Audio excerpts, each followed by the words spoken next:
Okay, it's 1:31. I'm going to call the Zoning Board of Appeals to order. Today we have a continuation of three different petitions, 2023-007, 2023-006, and 2023-005.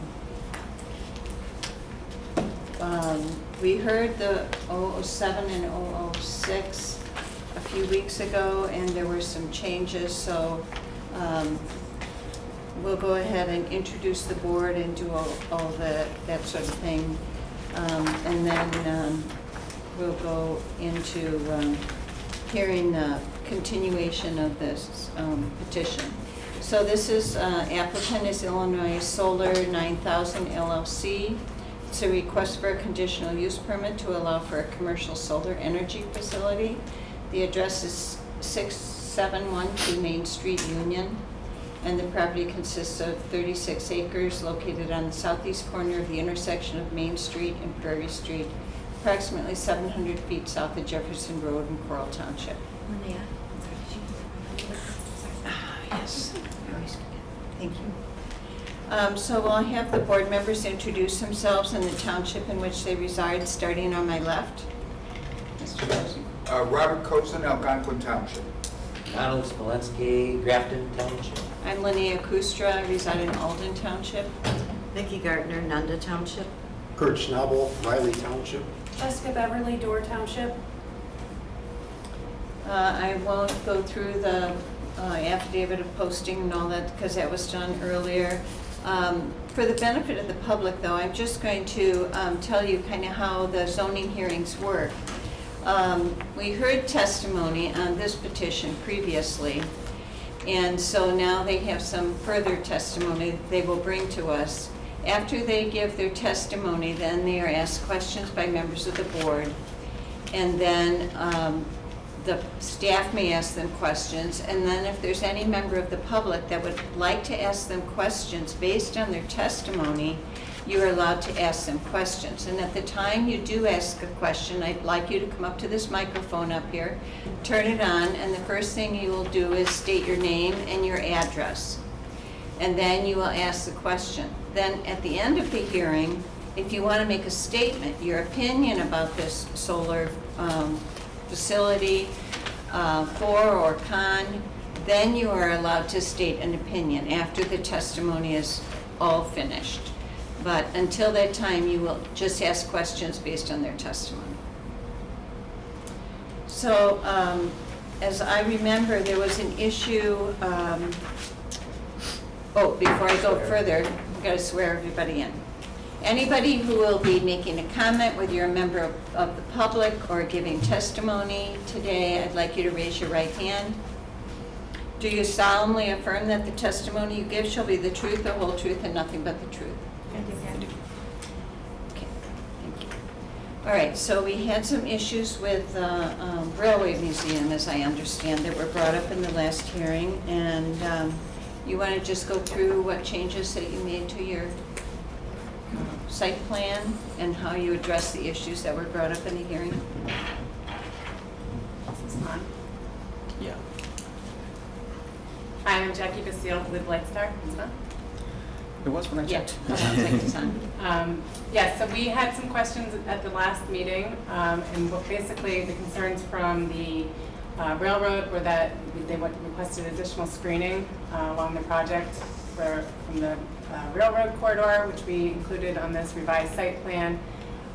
There was also questions about point of interconnection as far as an easement from the railroad, which we are still in progress trying to sort out. I did confirm that there is a utility easement in that area and the railroad easement. We've requested a full title report from our title company to confirm where the actual easements are, and then we'll include those in our survey to determine exactly if we need to request an easement from the railroad or if it's just the utility itself. I can go into other comments that were raised, and I've provided a letter to the board, which I believe you should all have. There was a question about hail on solar panels. I looked into the specifications of these solar panels, and they've got a threshold for wind and snow loads, which is 2,400 Pascal for snow loads and 5,400 Pascal for, or vice versa. Wind is 2,400, snow is 5,400. They meet a bunch of standards for tests for cracks in them, and basically we have an O&M crew that will be out there monitoring these panels and making sure that they're in good condition, and if any are broken or cracked, obviously it wouldn't be good for us as well, so we would want to correct that and repair or replace as needed. As far as questions about pollinator and seed mixes, we did get the contact, I believe it was Mr. Kuykendall, which we received his information and are going to incorporate that into our vegetation management plan. And I believe there was questions about the agrivoltaics and the point system. I can go into that, and this really applies to all three of these projects. So basically, the question was whether we needed the actual point for getting into the incentive program and the way the incentive program works. So there are different categories for the incentive program, and really this project would qualify for 2 points from being located in McHenry County. We'd get 1 point for agrivoltaics and 1 point for using pollinators. The minimum, when we go into the June block opening, assuming we have permitting, which actually at this point, the county board meeting is after that block opening. So our best bet, our best case scenario for us is to get on a wait list. And the minimum number of points that you have to get on that wait list is 5 points. So what we're hoping within that time frame after June 1st block opening to get on this wait list is to get interconnections so that we can get that 5th point and get on the wait list. Otherwise, the next step would be to wait until the next block opening next year. And really in general, as far as getting, when a block opens, you want to have as many points as you can, because once you're in that block, you're ranked on how many points you have. So the better projects with more points get scored higher, get the incentive, and then those, and they work their way down to provide how many megawatts. So it's basically a block opening of so many megawatts available, and you put your points in and hope that you can get within the available allotment. So right now, it would be really hard for us to lose that 1 point. We're at minimum points as is. So I guess that was my response to that question. There is a plan that we can do 50% pollinators, which would reduce the size, or 50% agrivoltaics, which would reduce this size project by only having the spacing be wide enough for half of the project, which you can shrink the project size. So this really, the site plan that we have today would be the largest the project could be ever. And it would only be made smaller if we reduced the agrivoltaics in it. Question starting on my left, Mr. Cozen.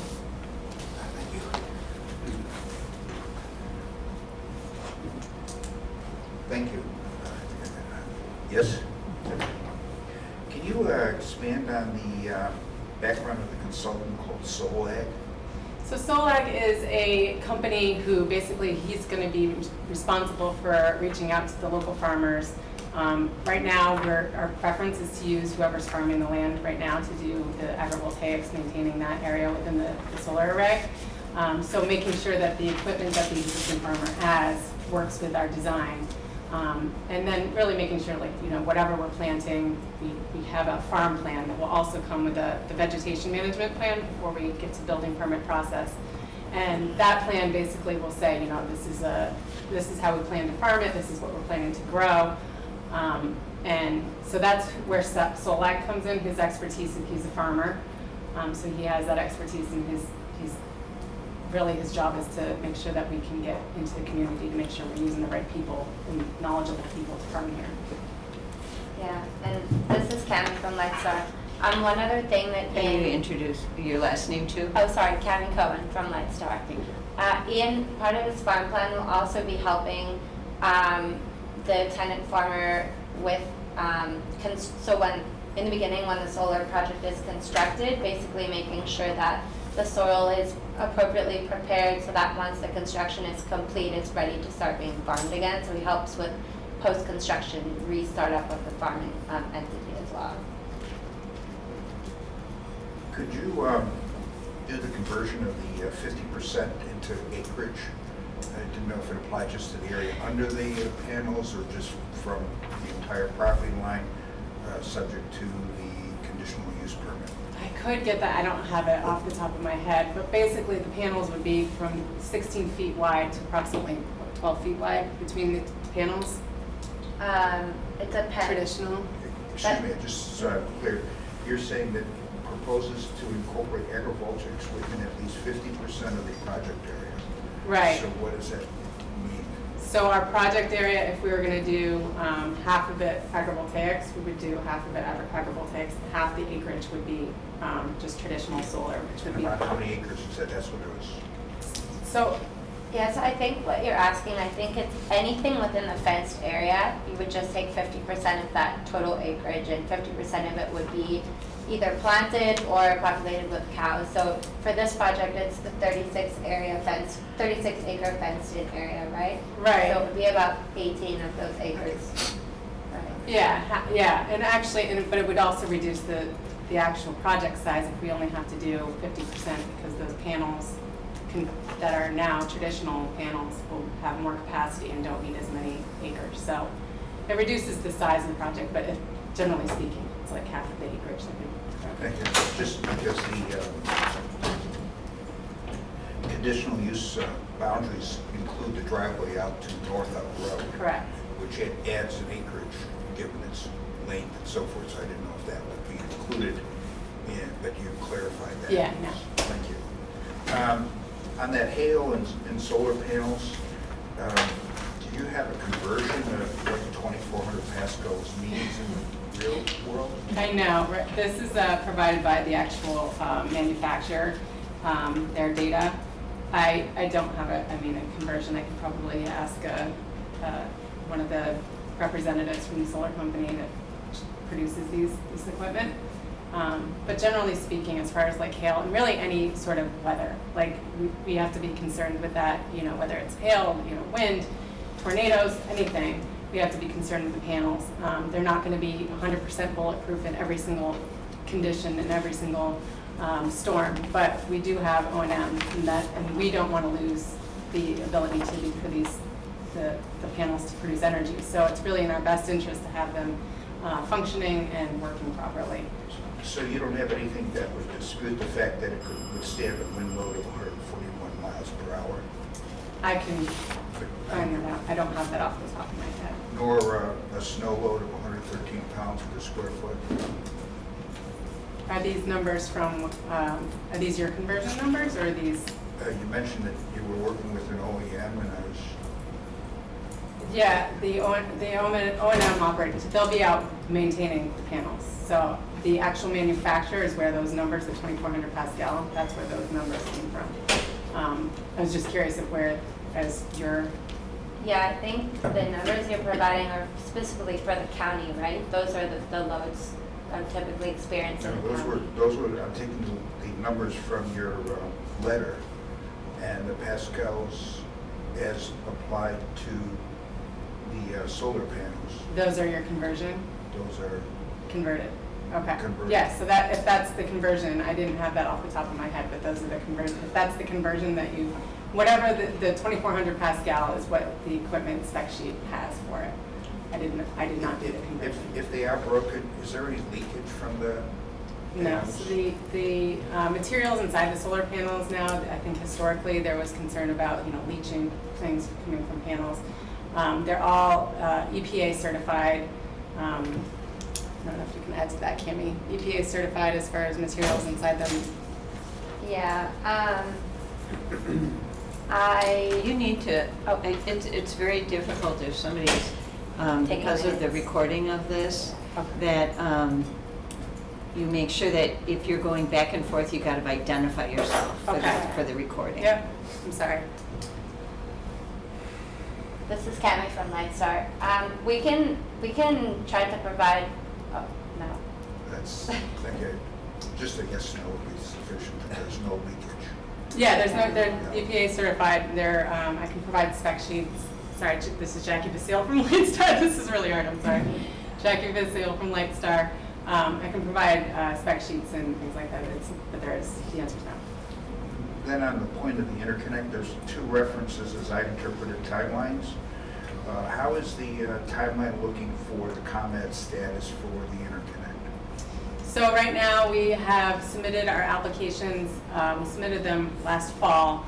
The capacity that they looked at, or the point of interconnection for the substation, the closest substation was full. So we had to study a substation that was further from the project, which makes costs obviously increase for upgrades. So we've resubmitted, we're watching the queue now, and we have a new method of determining when the queue clears, because there's a lot of projects just sitting there and then they drop out after 30 days now. So we're watching the queue, submitting our application. I just resubmitted it in last couple weeks ago, so hoping to have something in 25 days to know whether there's capacity again on the local substation. Do you envision a conflict with that timeline and the availability of the title information report? No, so the title report was requested, and that should actually have been in my inbox last week. I've been bugging them, so we should have it before interconnection. And then just to stay on the point of the power interconnect, there's two solar switchboards, one on the west and one on the east side. Why were they split? So those, the equipment pads, so they have, basically there's two pad mounted transformers, and they basically split the project in half so that the energy is split in half, and they put them on opposite sides so that its energy can go in both directions. Thank you for your patience. I conclude my questions. Mr. Smolinski.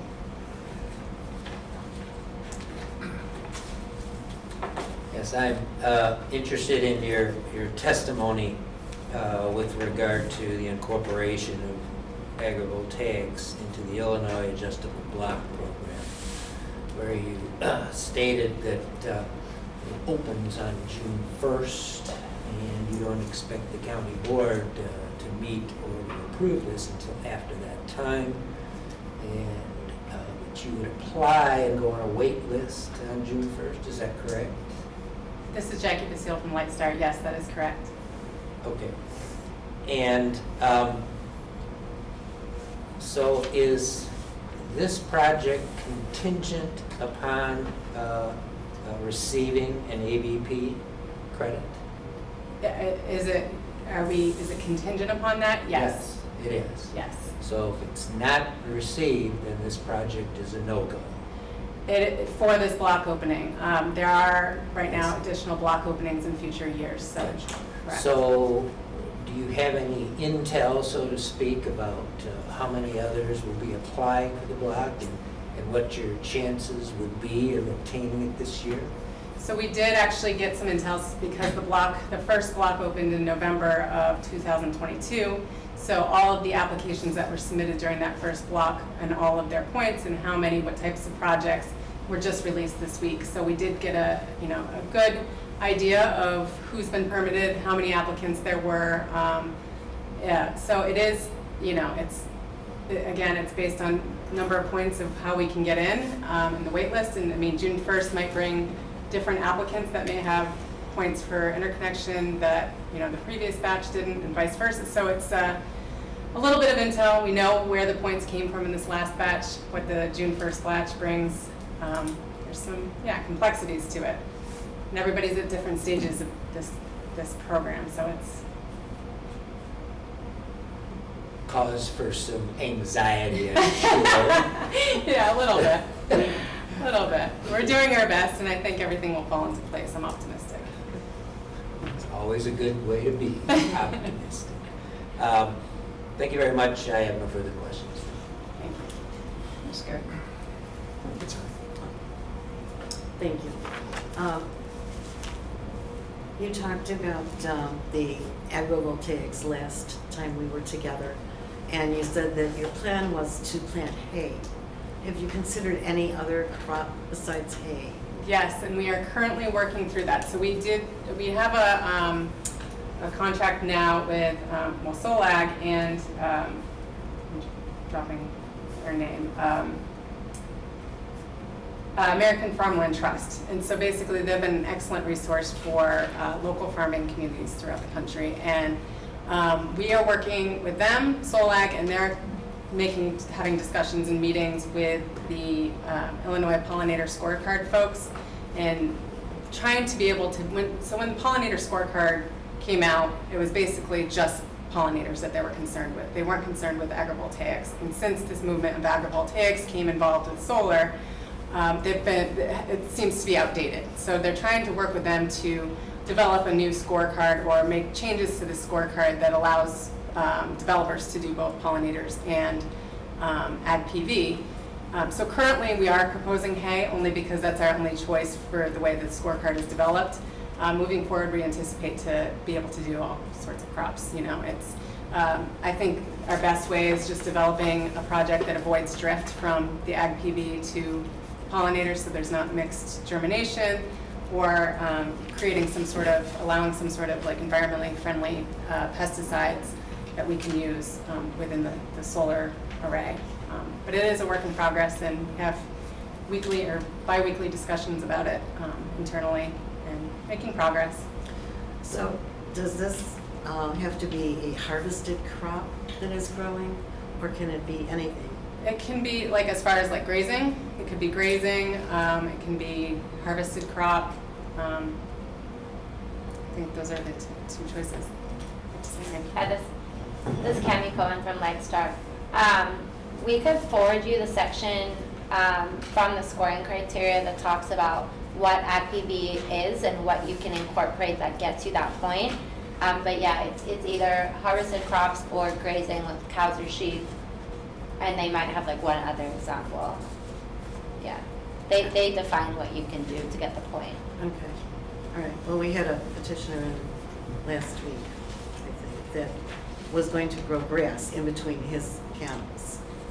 Just grass, and was going to mow it, and that was it. What was it, agrivoltaics? Yes, Oh. he needed the points, yes. It is, this is Jackie from Lightstar. It is interesting to see how the points, they've recently just came back with like a spreadsheet after doing like an audit on all of these points and seeing how these people, these companies and developers are actually getting their points, and some of it could be a little bit questionable. And I think there's going to be a learning curve with that to make sure that companies are actually doing what they're supposed to be doing. And But then yeah, we're not planting grass, and So we're doing next- pollinators, but not grass within the array. next year, when they change the rules and you don't need the agrivoltaics, everybody's going to be a little bitter, right? Well, yeah, and I think, I don't know, in my personal opinion, I don't think it's going away. It seems like you have to, jump over many, many hoops. Yeah, it's definitely a harder way to develop a solar project. Yeah. Okay, thank you. Yeah. Mr. Schnabel. I wasn't going to start with this as my question, but since we're on the subject, could you run down a list of plantings that you think would be likely to be planted at this facility in Union? Most likely, least likely? So we have other projects, Jackie DeSale from Lightstar. We have other projects in New York where, depending on the site and location really, depending on the demand of things. So Give me some examples. like we could do tomatoes, we could do pumpkins, we could do soybeans, hay obviously.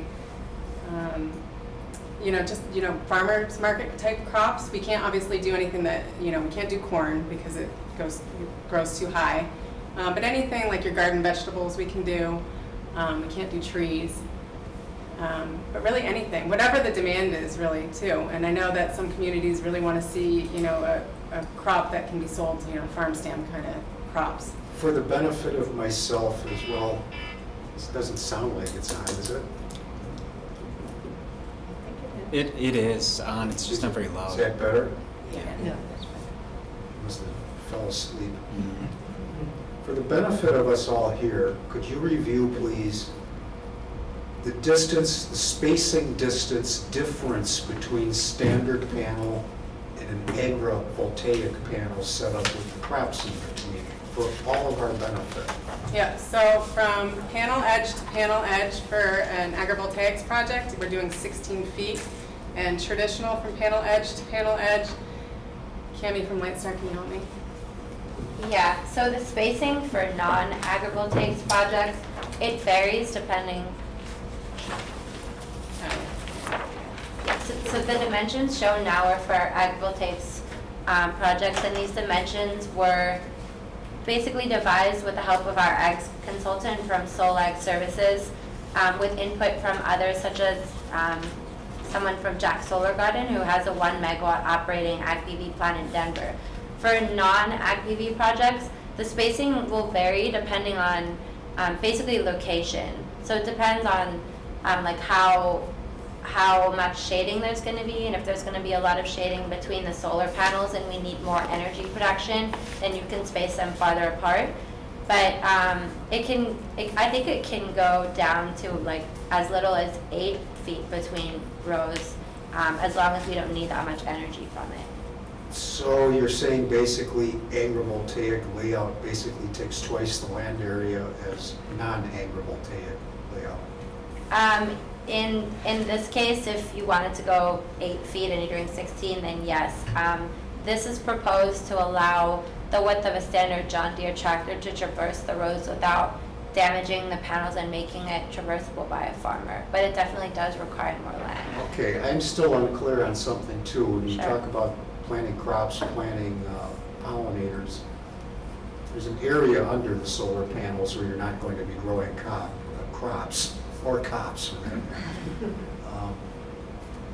Will pollinators be installed under the panels with the crops in between on No. either side? Jackie Basile from Lightstar. So the hay can be, as far as the panels beneath the panels, as you know, they're on trackers. So really we can grow hay beneath the entire panel array. The trackers will change and we can mow based on how the panels are tracking. We plan on using a implement to follow a tractor to be able to mow behind it. And as far as the location of where the pollinators will be, they won't be within the array. We can't have pollinators and hay directly next to each other. So we need to have some sort of buffer in between crops and pollinators. So the pollinators are proposed outside the fence array area and within like buffer zones, so along like the road area, wherever there's any other open space. Did I hear you correctly that you would grow hay under the panels? Correct. How would you harvest that? So we have an implement that would go behind a tractor that fits these. It fits under the panels? Yeah. Yep. Okay, my next question then, So the clearance beneath the panel, so you can see like on the tracker, we've got almost 4 feet or 3 feet 9 inches beneath the panel edge. I see a lot of obstacles with poles holding up panels that a tenant farmer could possibly have problems with in the harvesting process. And that's my next question. I sign up to be the tenant farmer myself, okay? Do I get a key from you for the gate to this facility so that I can come in and do what I need to do when I need to do it? Oh, Do I absolutely. have to call one of your people in maintenance to be let in at a certain time of day? How does that all work? So we'll have agreements with our tenant farmers, but really, That doesn't answer my question. An agreement doesn't tell me if I have a key or not. I mean, I assume you can have a key. I don't, it's I'm not just really. asking. Yeah, If no, I it can't depends ask on. the questions now, I don't we want to, can never ask them. I haven't developed the actual agreement of what that looks like, but really it's What have you their done? land that they're farming. We're leasing the land from the landowner.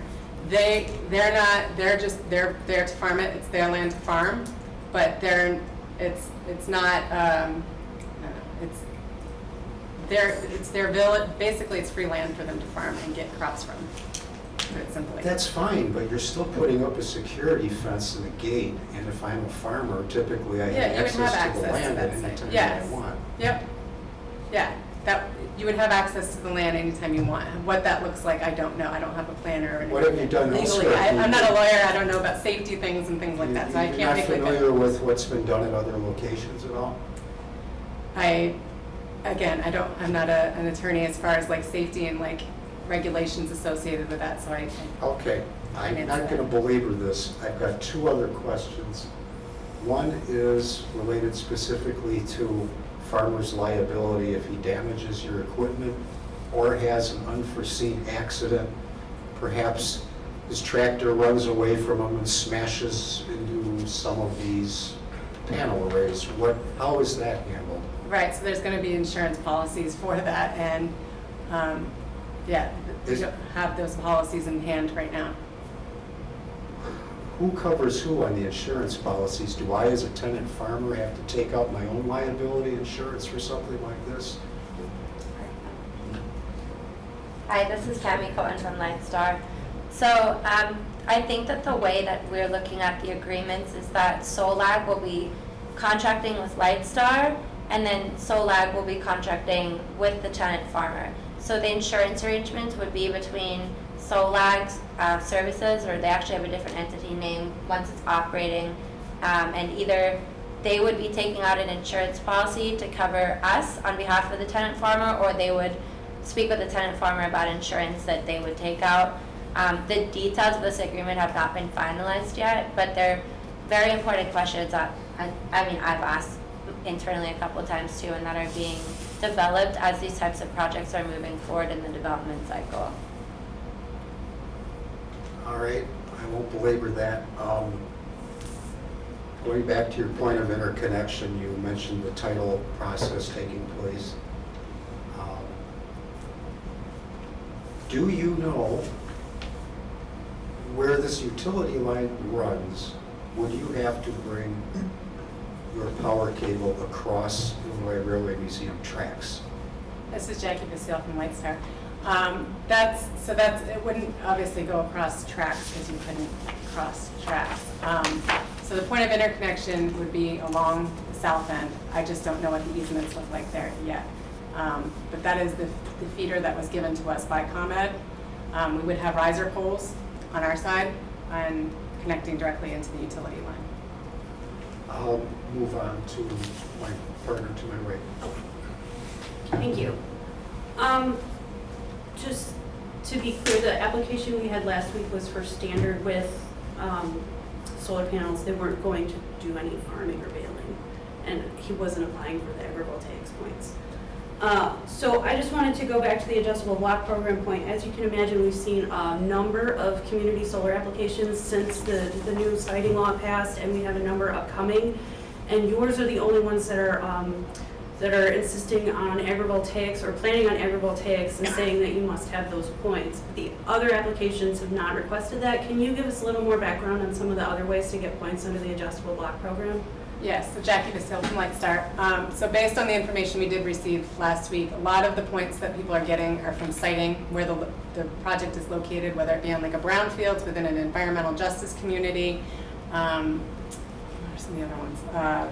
You get a free point for McHenry County. We do get a free point from McHenry County, but like the big ones, I think someone was doing agrivoltaics on a brownfield, so they've got like 4 points for that. And so I think most of those points are coming from siting, and a lot of our projects are not in areas where we can get additional points for these McHenry sites because we're not in environmental justice. And Right. There's only like one R3 area in all of McHenry County, and we haven't seen any applications for that siting point. But they're ostensibly applying under the same umbrella with the same chances, and they're not saying that they're going to get denied if they don't have agrivoltaics. So can you please expand upon other ways that people are getting points in this area for projects? yeah, I can pull it up. The R3 isn't a point. Well, that's essentially the equity eligible communities are all R3s. so- Environmental justice. Environmental justice, Yeah. sorry. So that would be, yeah, an additional point. But as far as, let me pull it up. Okay, connected, yeah. I mean, I understand that they're all oversubscribed, right? Like, it opened in November and they had double the number of projects and they had megawatts allotted. And so there's already a huge wait list For the. for ComEd. Yeah. Let me pull up the criteria, the whole list.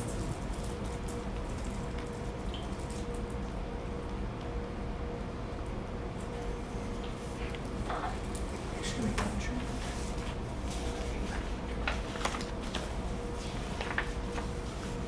All right, so it's built environment, which would be sited on disturbed land, sited on brownfields. Agrivoltaics, you get 1 point. Dual use, you get, well, agrivoltaics / dual use. Pollinator friendly, you get 1 point. Sited on conservation opportunity areas, you get 2 points. Siting on environmental justice community land is 2 points. Sited on land owned by a nonprofit or public entity, you get 2 points. Sited in the county of McHenry is 2 points, you get the freebie there. Environmental or equity eligible contractors, so you can get a max of 4 points depending on the percentage that you hire. This is a point that if you look through the data set that was provided this week, very few are able to get that point because there's very few equity eligible contractors right now. It doesn't mean that there aren't going to be in the future. Actually, one reached out to us today.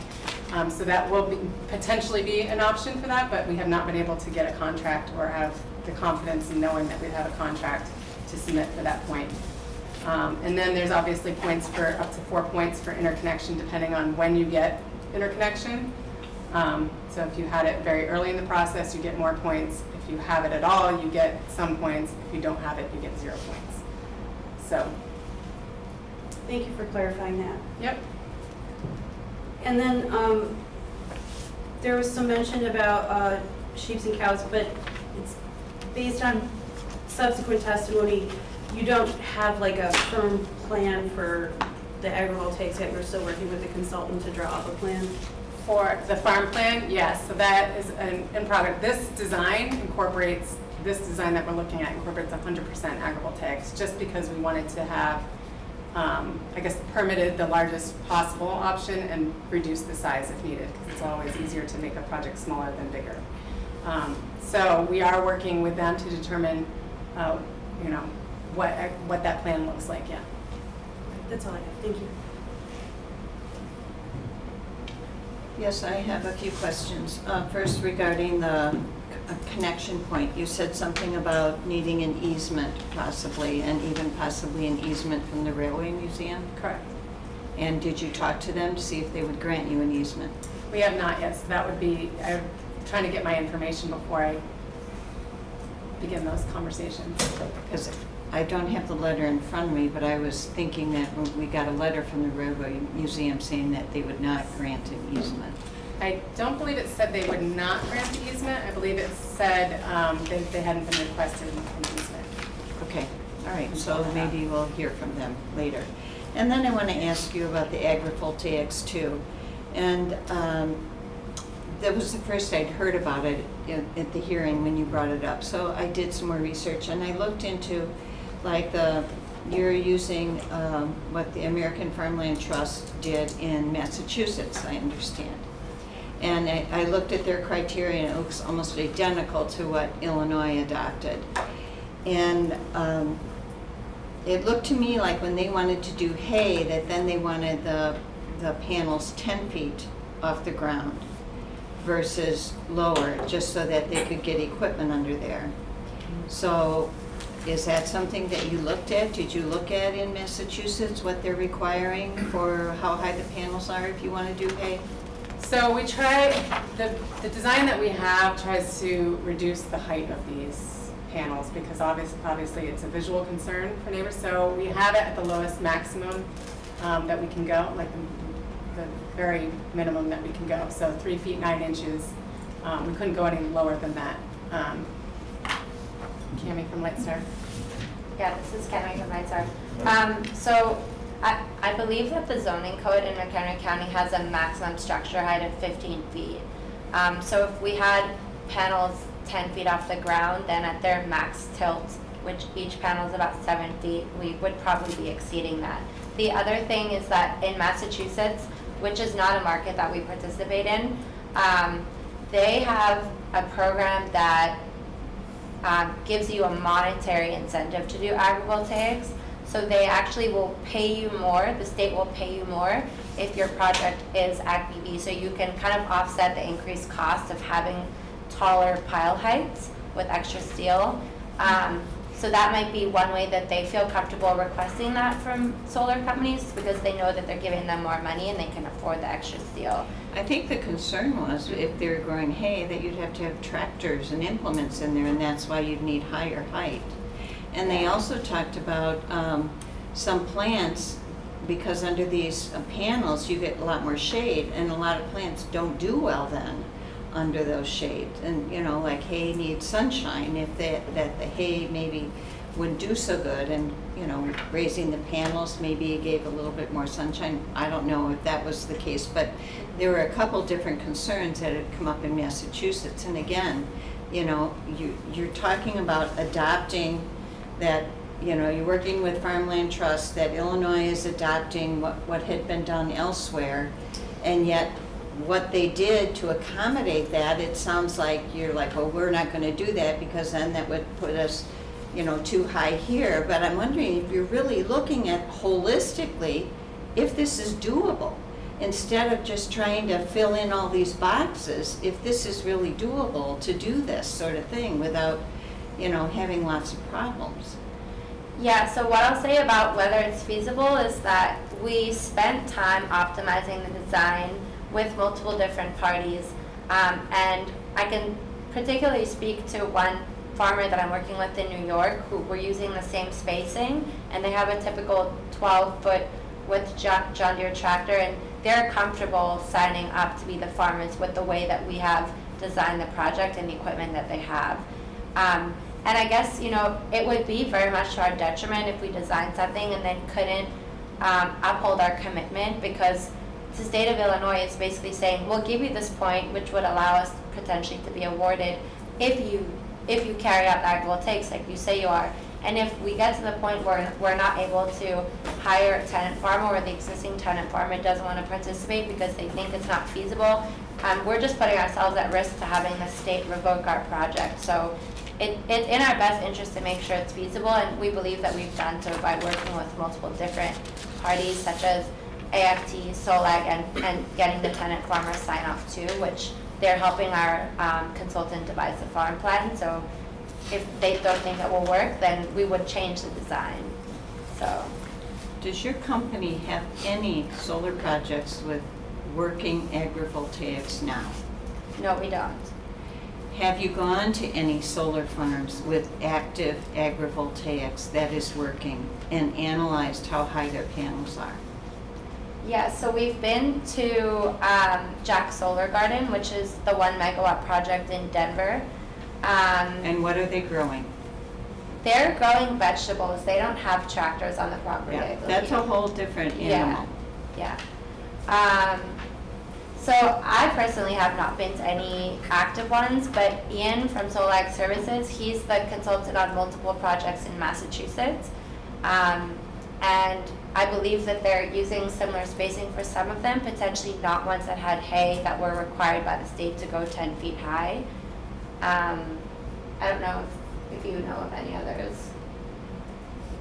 I watched several YouTube videos on agrivoltaics, and that's what they were doing, vegetables, that Mhm. sort of thing. Mm-hmm. And so that's where I see, you know, it may be working, although even some vegetables won't handle if you got a lot of shade.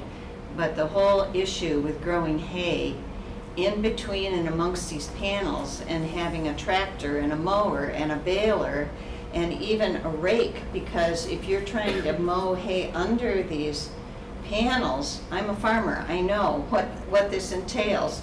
And then you've got to rake that into a windrow that then you can bale. You're gonna have several pieces of equipment that's gonna have to go through this, as well as a tractor. And I have some real concerns about, you know, damage to the panels, if this can even work. This is Jackie Basile from Lightstar. So there is, it definitely isn't as easy as farming a clean field without panels. Obviously, it's going to come with its obstacles. But there is incentive for the farmers to be able to farm this land. Like I said, I believe we're going to be able to provide them with a stipend to do it. They're not paying to lease the land. So it is kind of a win-win situation for both of us. And this is Cami from Lightstar. So Ian from Solag, he comes with us to a lot of board meetings, and he's usually the one addressing these questions a little better than Jackie and I can, because he's a farmer himself, and we get these types of feasibility questions all the time from towns across the country. And I don't know if there's an opportunity, but like he would be more than happy to call you, and we could do a conference call, and he can try to make more sense than we're making right now, essentially, if you're open to that. He's the one devising the whole plan. We would need him to testify before the whole board, you know, whether it was, you know, online or something, but I don't know. That would delay you even further because we'd have to continue the hearing. Okay, could we provide like a written memo from him? Or no? I'll ask And Dan. I believe that would be additional testimony that we could not accept off the record. It would have. Got it. While I'm, do you mind if I just make a clarification? So, Cammie, I know you had mentioned that we had a maximum height of 15 feet for the panels. With the new state laws, they actually increased that to 20 feet. So if that makes any impact in your design, at full tilt, they could be a maximum of 20 feet high. Okay. So I- then you could raise the panel itself to 10 feet? Feasibly, we could, but I believe that if our consultants and tenant farmers said that the plan was feasible at the height that it is right now, that we wouldn't want to raise it by an extra, I guess it would be 6 feet if we have 4 feet of clearance now, just because steel's expensive. And I don't know if the projects would still be like economically positive for us if they were that high. So it's definitely something we'd have to look into first. Okay, Mr. Cozen, you got another question? Just for clarification, can you tell us who's giving these points, the identity of them? Don't just say the state. Who's managing the program? Because I'm hearing they this, they are doing that. Yeah. Is it just more that it? Yeah, this is Cammie from LightStar. It's the Illinois Power Agency, or the IPA. They're the ones who administer the Illinois Adjustable Block Program, which is the name for the community solar program in Illinois.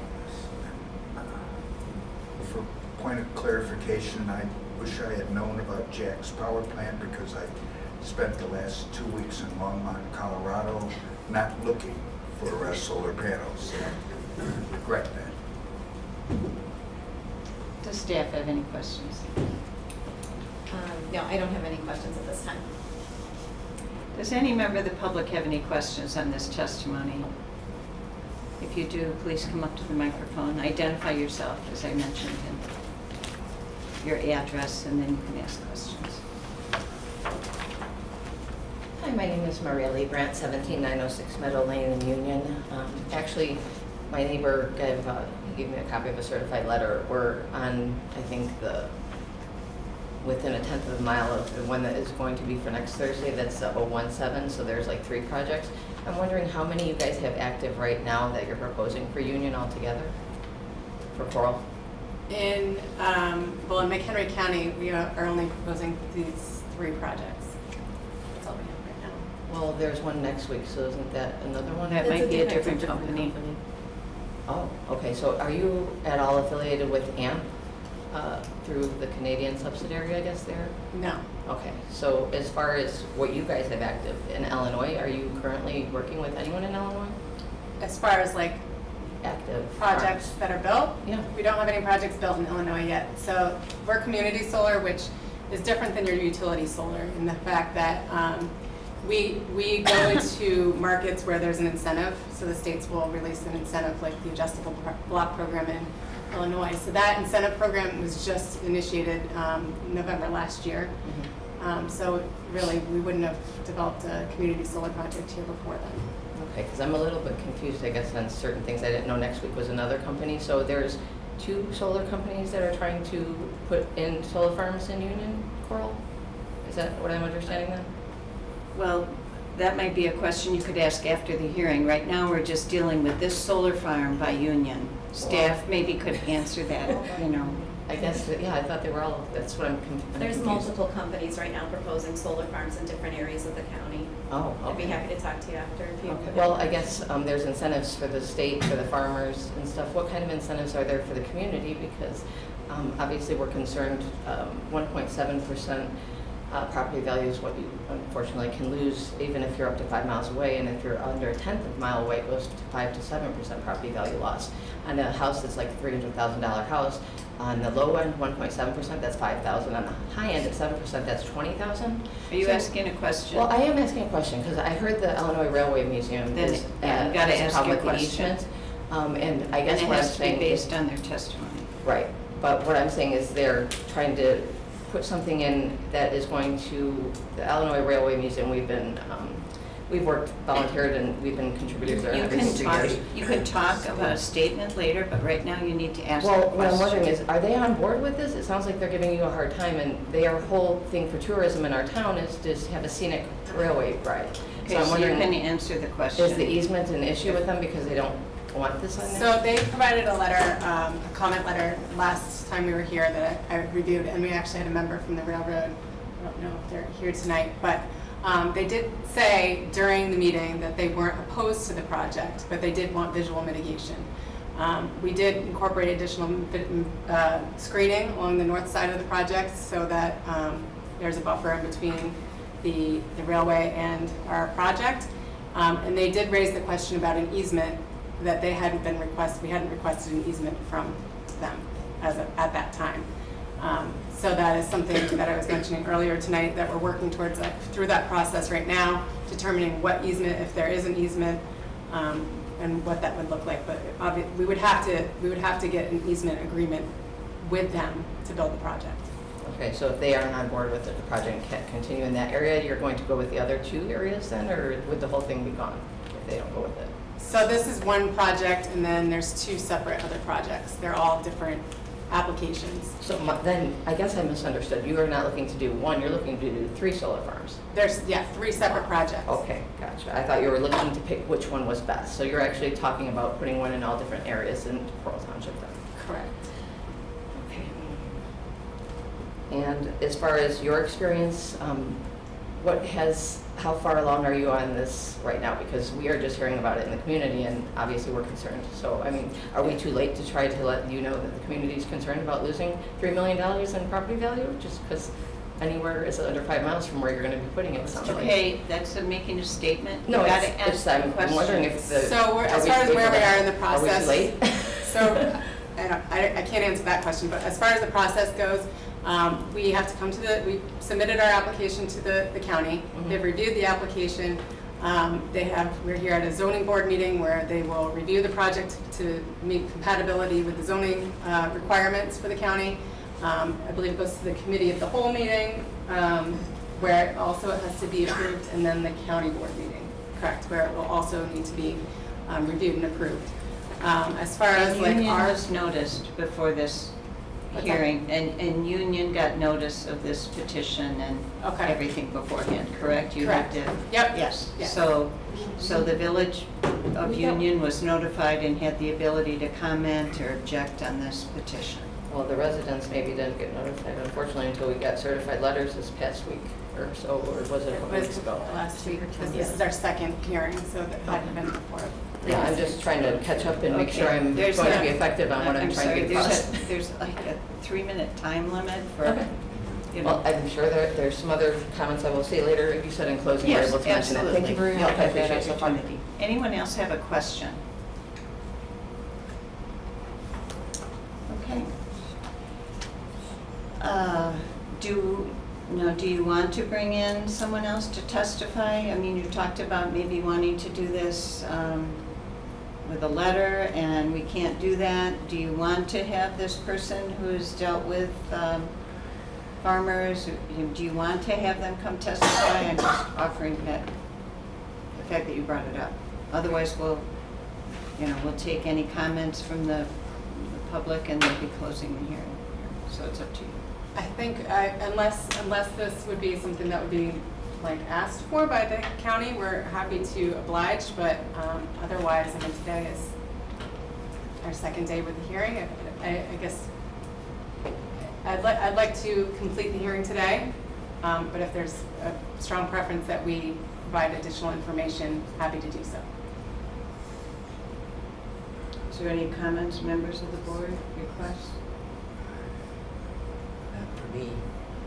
Then we'll just leave it up to you if that's something you want to provide or not. Okay, so let's, if we can close the hearing today, that would be preferred. Okay, so at this time, any member of the public that would like to make a comment on this solar petition in Union, now's your opportunity to do so. So again, it's a 3-minute time limit. You can state your name, address, and then you have 3 minutes to speak. Good afternoon, Dave Diamond, 602 Bauman, Moreno. I am General Manager of Facilities, Illinois Railway Museum. So just want to state the letter that we sent last month to you folks still stands. Haven't had a chance to review any of the updated screening. I know a lot of the screening ends up being shrubs and low-lying Would you put plantings. maybe you want to explain to them how that Yes. screening was So, changed? and actually, I think you have the screening, so that's basically what the screening would be. So, and with our vegetative screening, it's not going to completely block the project, right? So when we put up our screening, it's generally intended to soften, I guess is the term that would be best used, soften the view, so it's not as obvious. So we put a row of screening along the entire north side. I guess you can go back to that side of the project. The entire north side now has screening a little bit of the northeast side corner there. That's the latest proposal. And then obviously the concern would be the height. You know, it just, when you start talking about an array that could be 20 feet in height, that's a Right. concern, right? Yeah. It sounded like you weren't gonna go that We- high, but, you know, that's definitely a concern of ours because it's the viewscape, you know, and that was the Right. term you heard last month from my colleague Yeah. at the museum. Again, it's a big concern. You know, Yeah. we're trying to, you know, recreate a historic ride, which is what the museum has enjoyed for over 60 years here in McHenry County. Absolutely. And, you know, it's a ride on a vintage train, and it's pastoral, agricultural scenery. This is a big change. Yeah. So, you know, that's certainly a concern. The interconnect we'll have to look at as well. Obviously, if there's an easement there today, it's something that could be understood. The easement was granted for the use, the exclusive use of the farm and farmhouse, not necessarily power generation. So that would be a little different situation. Yeah. You know, from our perspective, you know, the poles, there's multiple poles at the interconnect point between ComEd and between your installation. You know, those are all concerns, and, you know, again, screening is a concern. Our power line, as far as our trolley line, 600 volts DC is what we're running live, powered continuously through that area, in addition to signal power in that. So Yeah. those are some of the concerns, just reaffirming that to ZBA, and, you know, it is a concern. It's within the viewscape, and, you know, we just hope for your cooperation if this is advanced. Absolutely, 100% cooperation, and yes, and as far as the easement goes, all of our upgrades to the utility line from ComEd side is all done by, you know, the electrical requirements of ComEd. We work with them, we're not just tapping into a line and walking away, you know. Understood. So, all right, thank you. Does anyone else like to make a comment? Now I can do the comment part. Yes, now you can do your comments. All right. 3-minute limit. Oh, did you think I might talk a lot? Okay, Maria Liebert, again, 17906 Meadow Lane, Union. Especially, I wanted to just say that the community is very concerned about losing property values. There's been different studies that have gone on where there's been 400,000 homes from the University of Rhode Island, and there's another study that did 1.8 million homescapes that was out of another study that was March of 2023, and that was done in Climate News and everything. And what they're saying is that it's 1.7% you will lose on your house if you're up to 5 miles away. If you are within a tenth of a mile, you're going to go up to 5 to 7%. So in a $300,000 home, for instance, if you're going to be the furthest away 5 miles, you're going to be at $5,000 you'll lose. If you are close, like my neighbor and I are, within a tenth of a mile, you're going to lose 5 to 7%, which is 15 to 20,000. So if you take that average, say 325 homes, and all the 325 homes are worth 300,000 in Union, we would basically all have within 5 miles of us, unfortunately, a solar farm, and that would take our home values down by at least $10,000 per home, and that would be $3.25 million for our community. We would be gutted. Our equity and our property values would be gutted. And this big solar farm will be benefiting off of us, and we're going to be losing our tourism from Illinois Railway Museum, which people enjoy the scenic tour. We're going to be losing our view of our country landscape, which is why we bought 20 years ago a country and agricultural landscaping. The fact that they're doing a conditional zoning is very concerning, and I don't know how long that was going to be for, but we don't want that in Union. And what I'm hearing now, you're doing 3 of them, it's really like, it's basically you're invading the whole town, in my opinion, and it's going to gut values all over town, so you're never going to be under 5 miles away from one of these things. And I don't see why our town should be $3 million weekend by this because they're going to make money off of our town and we're going to lose our money. And I don't think anyone wants that by us. I've talked to over 2,000 people in Marengo Town Forum that are members of it in Union. They don't like it. No one does. It's just a bad business move because we're in there because we're 650 people in our town because we like small town. We like small country. We don't want a big agricultural, industrial, company coming in and saying they're going to plant stuff, and at the same time they're going to take a 20-foot possible view away. It just, all of it doesn't make sense. I think that we got notified a little bit too late, it sounds like, and I hope that you guys as the board really consider that the people don't want this in Union. My son's a village trustee. Your 3 minutes is I know, up. but he's a village trustee on the but board too. I- I just want to say thank you for your time, what you guys do. Please hear from the community that this is something we don't want. Thank you. At this time, Kim, you can explain it better than I. Maybe the state, the act from the state and our hands are kind of Can I tied. first just address as far as the notification? So the notification did go out about a month before the original hearing, which was April 6th. Any neighbors that are directly adjacent or across the street from the facility would have received notice. So I'm not sure what this notice was that you said you got a week ago or so. But it was on done. next Thursday's one because it's right across from our house, which is the 20, and I can't come into my So it was one of the seniors other residence, projects. high Okay. school. I just wanted to make that understood that they did go out in a timely manner for this particular hearing. As far as the regulations, our authority, I guess, has changed a bit. At the end of January, the state of Illinois did pass new laws that state specific restrictions and regulations that need to be met for siting of solar farms in Illinois.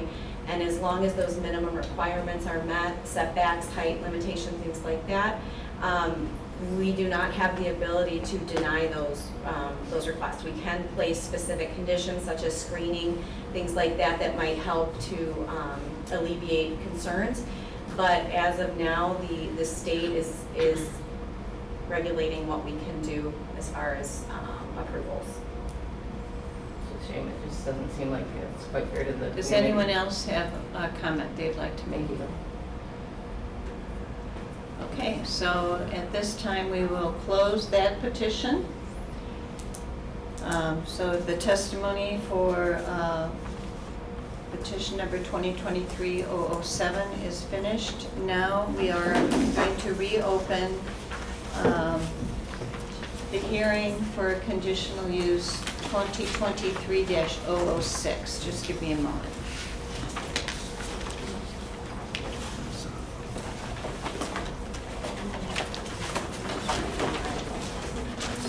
Mayor, are you going to go into the vote after all three are done? I think that's, all together. I think that's probably wise. I didn't know if you needed to acknowledge now or if you vote, is that the only case? Oh, that's probably wise. So I want you to know that we only have 6 people here today. You need 5 affirmative votes for a positive recommendation to the county board. So, I mean, our plan is to vote today after we've heard all 3 hearings, so it can go to the county board as soon as possible. But it's up to you. You're allowed 7 people here to vote, so.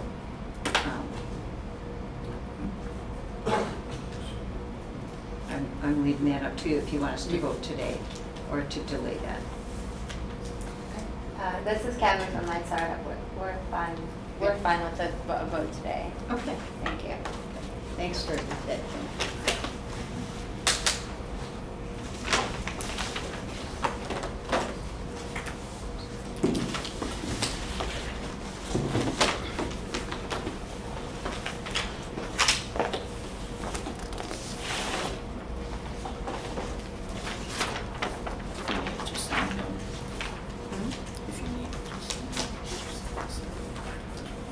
Okay, so we're continuing 2023-006, and again, the applicant is Illinois Solar 9000 LLC.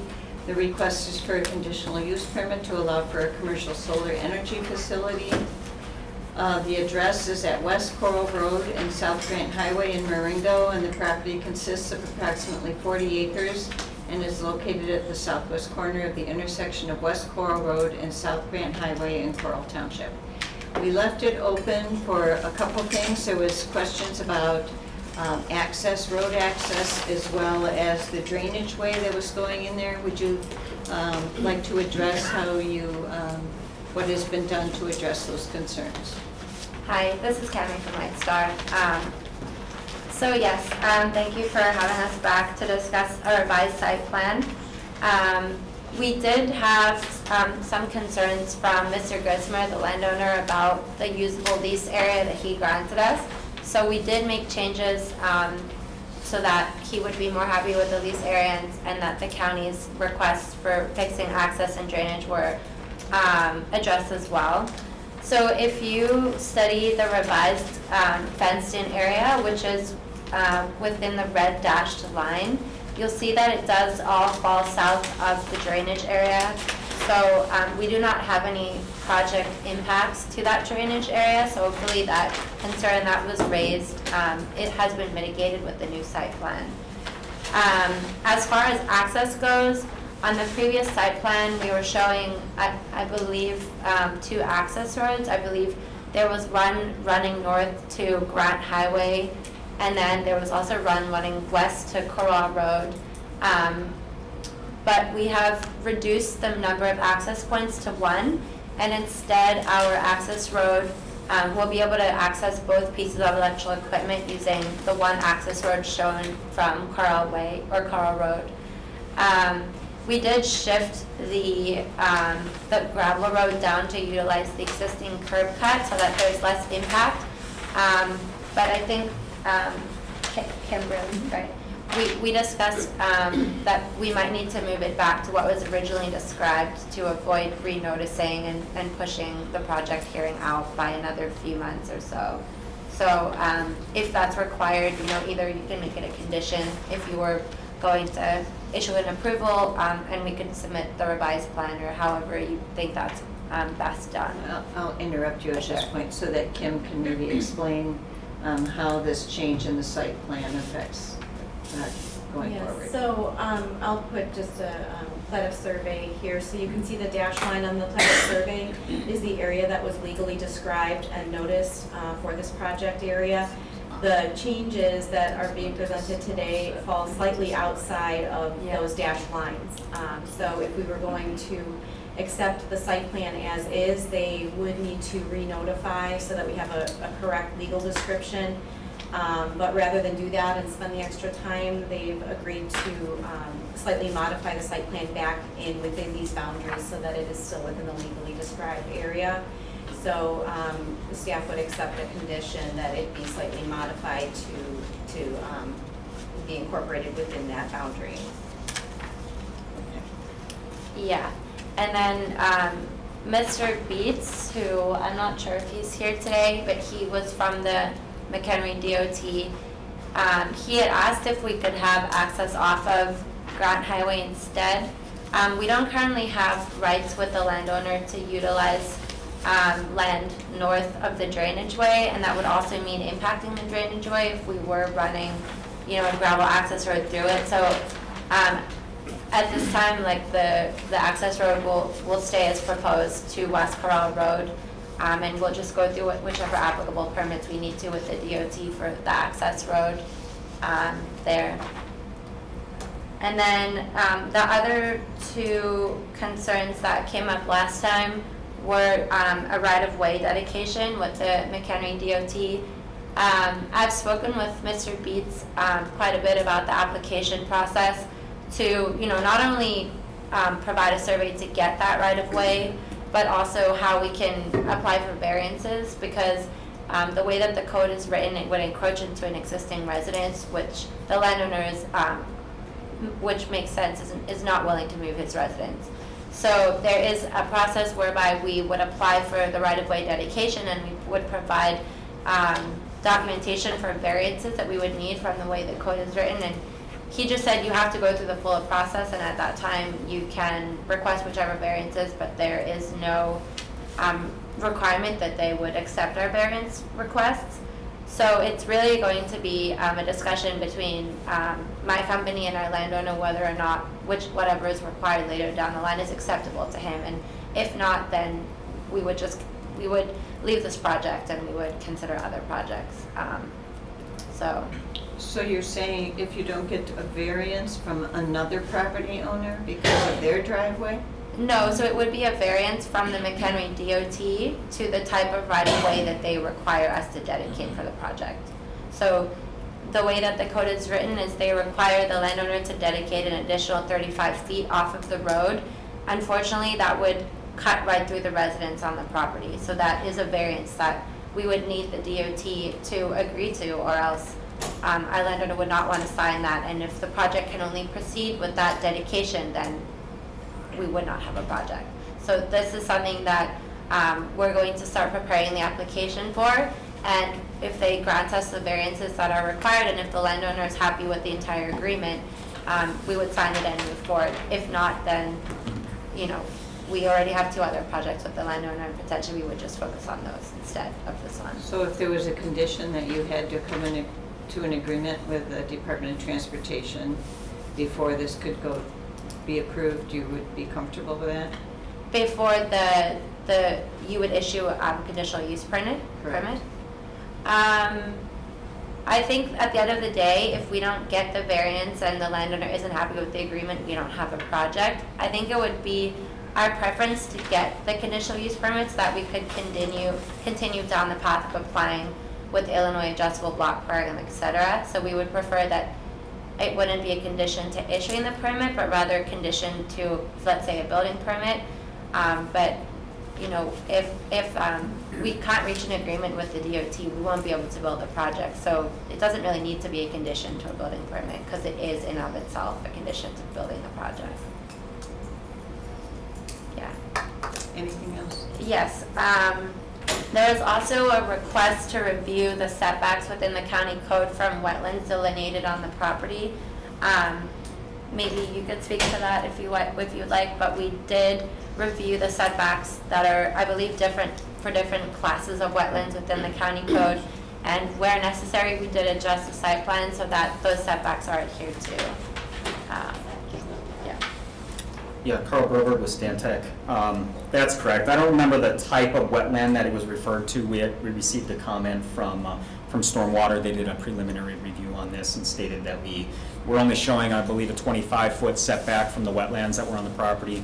We did review that and have adjusted the site plan to show that we have this 100-foot setback. We've confirmed with the individual at the county that the 100-foot setback you can see is encroached on just slightly here.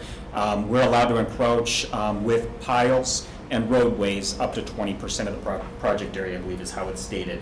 And we're well within that, probably only, you know, a couple of square feet overall on the amount of area here. So very minimal encroachment here. So we believe we're compliant. Which line is the? There's a gray blob on kind of the south side of the page. Yes. And then if you see the red line showing our property area that Kim was speaking about, just to the left of that or northwest, there's a dash line with big dashes, and then there's one with kind of smaller dashes. The one with smaller dashes should signify that 100-foot setback. And there is a Showing note. you have some panels that would be encroaching. Yeah, so the panels aren't considered an encroachment. It's the piles that the trackers are on that are the encroachment.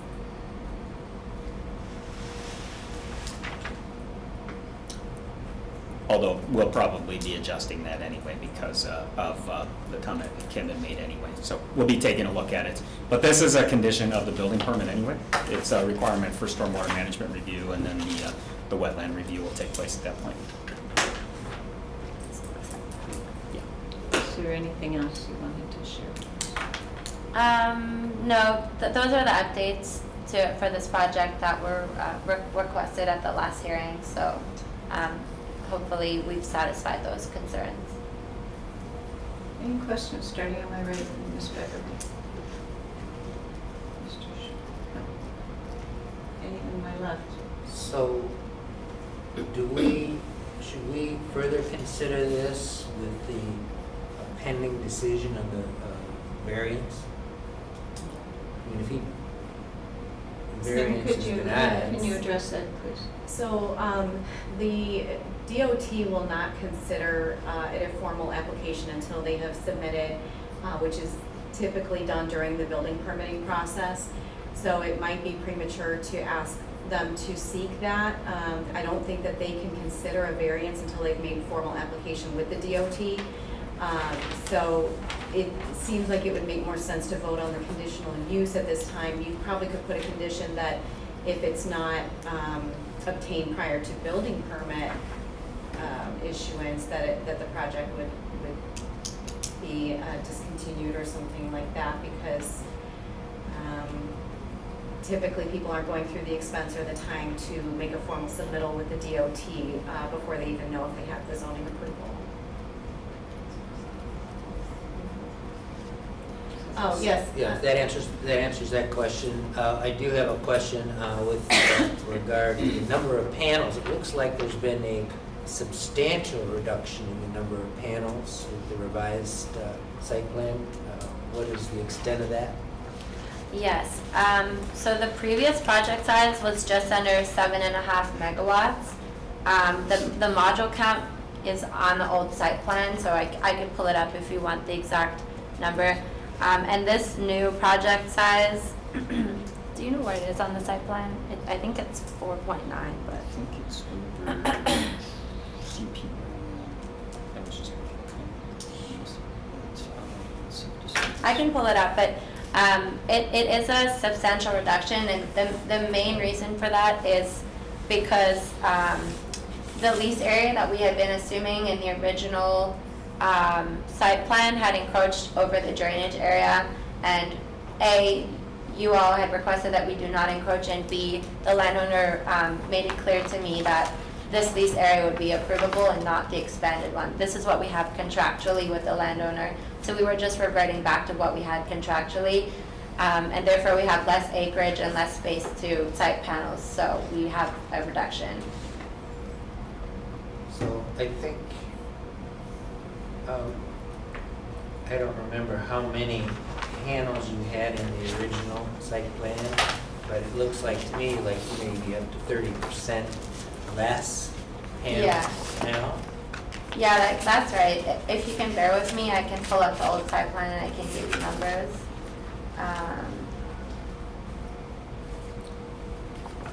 We had 15. Okay, so the original site plan was 7.506 megawatts, which is 12,510 solar panels. And the new site plan, I can tell you, 7,560 solar panels, so a little bit over a 30% reduction. Yes. And it looks to me like the southernmost 2/3 of the panels are wider apart. Is that where the agrivoltaics is going to be sited, and the ones north of that are pollinators? I'm not sure if the pollinators would go in between those panels. I think it depends on how the pollinator scorecard is amended and how they want ag PV and pollinators to exist within the same parcel. But if it's feasible that they could be next to each other like that, then yes, we could have pollinators in between rows on the northern part, and we could have a farmer maintaining an agricultural operation in the southern part where there is enough space for a tractor. Thank you, that's all the questions I have. Sure. Thank you. On that switchboard 2, the solar AC, there is not a driveway service road as there was in the previous. Is Right. the access addressed in what manner? Sure. So I think we had spoken about this on a call, and I asked if the gravel road should be expanded along the perimeter to that second switchboard. And I believe we had discussed that we don't know if gravel would be required along the whole way, if the grass can maintain, the grass as it maintained will be enough of a driveway for like a service truck, but I'll let you just introduce yourself. Carl Broberg with Stantec. It's a good eye. We did speak about this in the meeting, and I think what we're going to do is we're going to review the geotechnical report and just understand what the conditions of the ground look like that, and see if it's going to be acceptable for access. If it's not, then a road will will likely need to be provided to that. Again, that'll be something that we'll address with our stormwater management report to confirm that we're meeting all the criteria for the increase in impervious areas. Especially servicing afterwards the solar transformer, et cetera, on an after-site basis. Yes, correct. And in my search for my favorite gap pole, there is still only one location then, still off of West Coral Road. It's still serving the site, is that correct? Yes, this is Cami from Lightstar. Could you repeat the question one more time? In comparison of the two designs, there was originally and still only one gap pole, and that gap pole is off of Coral Road. Yes, that's right. The point of interconnection as proposed by ComEd would be along the line shown there, so that's where we would install all of our interconnection equipment, including a utility go-out pole. And the route of that is not entangled in the access issue with McDOT? You're saying because of the right-of-way needing to encroach where the poles are? Or the driveway curb cut? I guess these are things that we would figure out in an application. If they say that there needs to be a 35-foot right-of-way, then I would assume we could just shift the poles down 30 feet. Usually the utility doesn't mind what the spacing of our poles are, they just mind what the spacing of their poles are. So if we had 35 feet from their existing pole to our first pole, I don't think it would be an issue. I have no further questions. So if a gravel driveway is required, that it will take out more panels, correct? No, the gravel driveway would just fill in the area that you see between the red line and the large dash line. So there would just be gravel added in there all the way to the second solar switchboard too. So the northern third of the panels, how far apart are they? I believe that should be on the site plan. I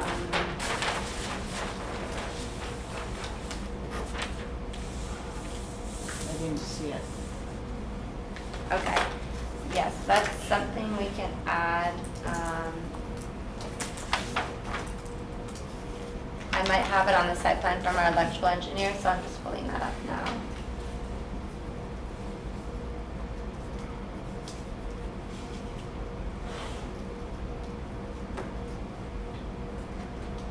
So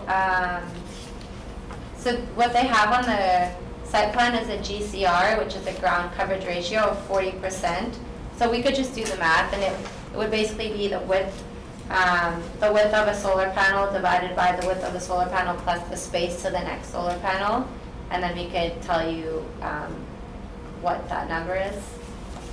But it is something less than 16 feet between sets of panels. I would assume that it's You would do around the math 12. and come up with a number that Yeah, would be good in the sure. testimony. Yeah. I don't think I'm paid yet to do math. No, I was offering to do it. Because they look closer together than the south Yeah. two-thirds, and I'd like to know the distance between the panels on the south two-thirds as well. Yeah. On the south two-thirds, it's 16 feet between panels.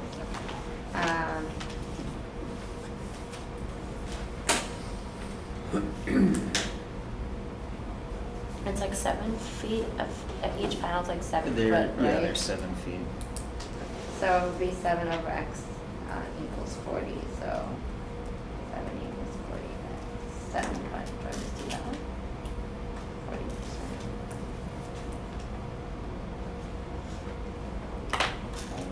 Divided by 0.4. Okay. Oh, so it's actually, okay, so the 40% is the, no. If I'm doing the math correctly, I'm getting 17.5 feet, so I don't think that I'm doing it correctly. Which is why you didn't want me to. Oh, yeah. Oh, I get it, because I'm doing, okay, so I think it's 17.5 minus 7. 10 and, I think it's about 10 and a half feet, 10. but I can double check with you. For you, sorry. Would the scale- But I think it's 10 and a half feet. Would the scale of the drawing be of assistance? I think it's gonna be too small. Open it in CAD, which I don't have CAD on my computer. It's So 10 and around a half feet 10 to 12. apart is enough feet to do agrivoltaics underneath? No, because the That's section okay. at the top is not proposed for ag PV, because we're only required to do 50%. Yeah.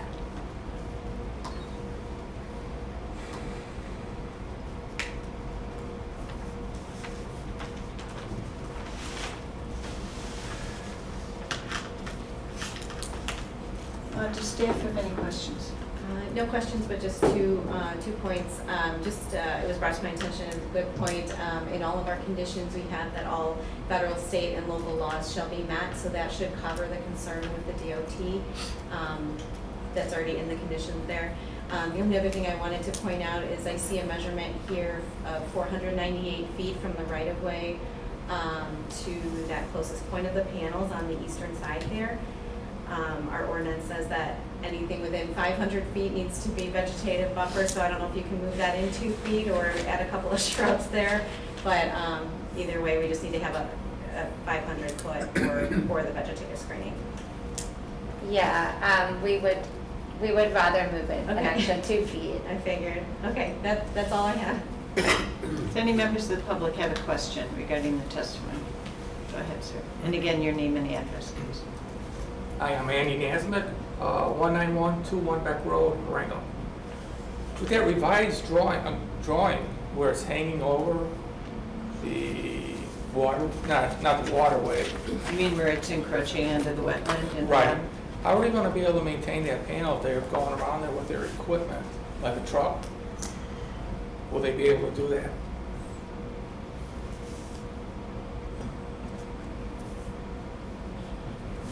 So Andy, you're talking about the base floodplain elevation there, that gray area? Correct. How they're gonna maintain it? So that is indicating a 100-year flood event right there, during the worst case during a storm. So I don't expect that there would be any vehicles or traffic in there, at least for some time, until the floodwaters have receded. I mean, if they need to maintain those panels on the corners, almost 3 of them in there, how would they get around there to maintain those? During normal conditions, there will be no issue. They'll be able to travel around through this area. This is a floodplain, just where the water would eventually fill up to at any point during a 100-year storm, where we're getting in this area, about 7 inches of rain within 24 hours. So a pretty significant event. I'm just saying because it gets pretty soft around there in order for a vehicle to go around. Especially if you're thinking about farming around there, you won't be able to get a tractor or anything on that side. Next question, with the planting you're going to do on the north side and you're coming down X amount of footage on that west side, how come you're not going all the way south to the south end of that fence to, let's say, soften the fence so you don't notice it so much? Because there are homes on the west side, on the other side of South Coral. Hi, this is Karen from Lightstar. Sorry, are you asking us why we don't have panels farther south? No, you have your planting going up to here.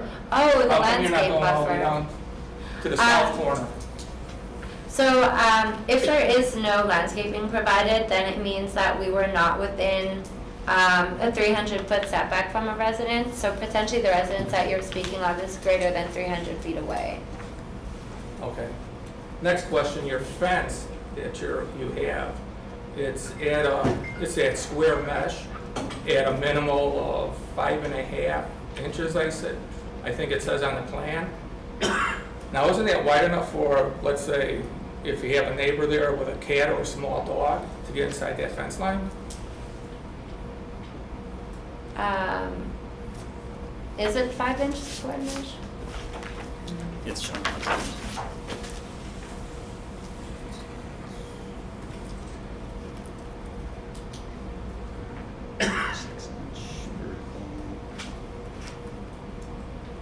Yeah, I think it's 6 inch. So what I can say is that the fencing that we're proposing is a typical detail of what is typically proposed and usually works on solar projects. Your concern is heard though. 6 inches.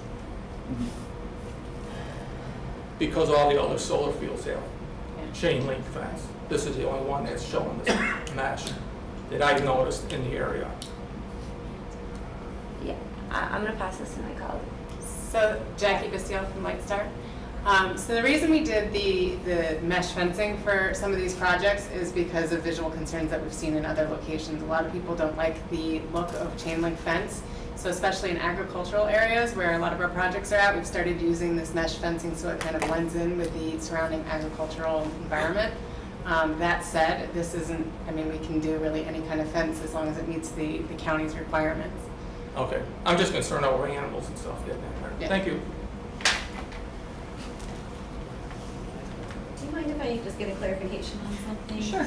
You had mentioned about residences within 300 feet. Did you check to see if there's any within 500 feet? Because that's the vegetative buffer requirement is actually within 500 of any residence.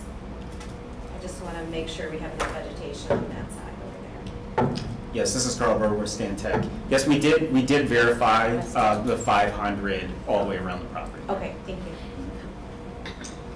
Yeah, this is coming from Lightstar. I misspoke. There's two radii drawn on the plan. There's one that's 300 and one that's 500.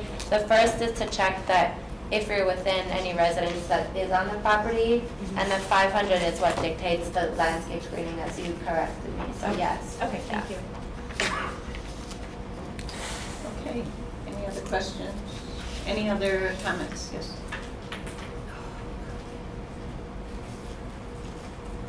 So I understand, Maria Lee Brett, 17906 Meadow Lane Union. There's going to be a mesh fence. Is it going to be 15 feet high all around all of your projects? No, this is coming from Lightstar. The fencing will go up to 8 feet tall. Okay, and it's going to be mesh all, basically, because like, for instance, this is the street and then our houses are right here. So is there going to be a mesh 8-foot fence right across from our homes? Yeah, the project will be encircled by an 8-foot agricultural style fencing, so like wooden posts with mesh as shown, yes. I And guess I've it's- never seen that before, a mesh fence. I haven't. Is it like like the black kind of looking It's stuff like what I that- have to keep the horses in. It's like my bed. We can't have speaking Oh, okay. between. So it's, okay, I understand. So it's going to be something you can't see through then? You will be able to see through since there's 6 inches between squares. Okay, Five. and do you guys have noise like inverters for your tracking systems and stuff like that? Like how far off is that from the residences? Is that going to be a noise issue when they're trying to track systems and stuff? So, I mean, all the equipment will be at least 50 feet. For this project in particular, all equipment is 152 feet away from the property line. The trackers, they track very slowly throughout the day. They have a 52% tracking that happens, in the morning when the sun comes up and in the day. It's a very slow movement, so they're not very loud at all. There's noise information and how many decibels are produced on the equipment data sheets, and it's not much at all. Some towns will require us to provide noise studies, and I've never worked on a project where we're encroaching on any audible noise ordinance that a town has from the property line. Okay. Do you have any other projects in Illinois at all? No, since we didn't participate in the first program, which opened in 2018, we're just starting to put projects up for development now since the second batch of projects are being accepted. Right, and I know in our area in Union, there's been a lot of drainage issues, especially around the railway This has museum. got to be specific to this. Well, so site. regarding the vegetative screening they're going to be putting in, we already have drainage issues. It's been discussed at the board for Coral. This is this site on Right. Coral Road and Route 20, not by Union. I You have understand to there's ask been questions there's regarding actually this been site. flooding that was just brought up at the meeting last month. Anyway, are you going to be having something that's going to absorb, or is it going to, like, have something that's going to absorb more if you're going to be tilling up the land to put in all these panels? Because we already have drainage issues, is all I'm worried about. Are they, like, set up, is the infrastructure set up for the drainage issues and the electrical that's going to be incoming and all that? I don't know if our town's set up for this much. This is not regarding Union. This You is regarding must our ask- town. This is You regarding- must ask regarding this petition. You had your chance on the one in Union. Now, this is at Coral Road and Route 20. Right, that's If what it's I mean. not regarding this petition, you can't ask about Union anymore. That's done. That was the last petition. That was your chance. I thought that you guys were working on 5, 6, and 7 today? And this is not by Union. So wait, 05, 06, and 07 are all union, correct? This is at Route 20 and Coral Road. It's Marineville. Okay, so this is still Coral Township, correct? Our It's in township? Coral Township, but it's not by Union.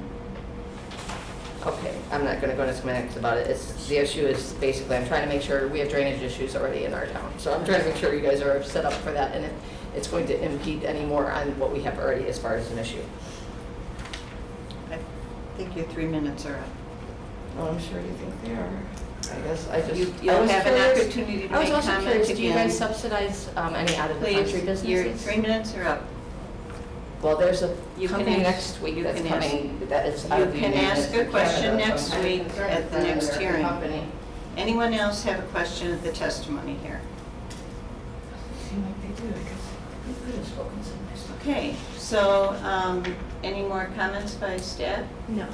Okay, so again, the testimony portion of this will be finished. It's your option if we vote on this today, because you have 6 versus 7. Again, I need to notify you of that. And we have one more hearing, we need to, one more petition, and then we will vote, if that's okay with you. Yes, that's fine, thank you. Okay, so at this point, we're closing the testimony portion of 2023-006. We'll take a short break, and then we'll open hearing 2023-005.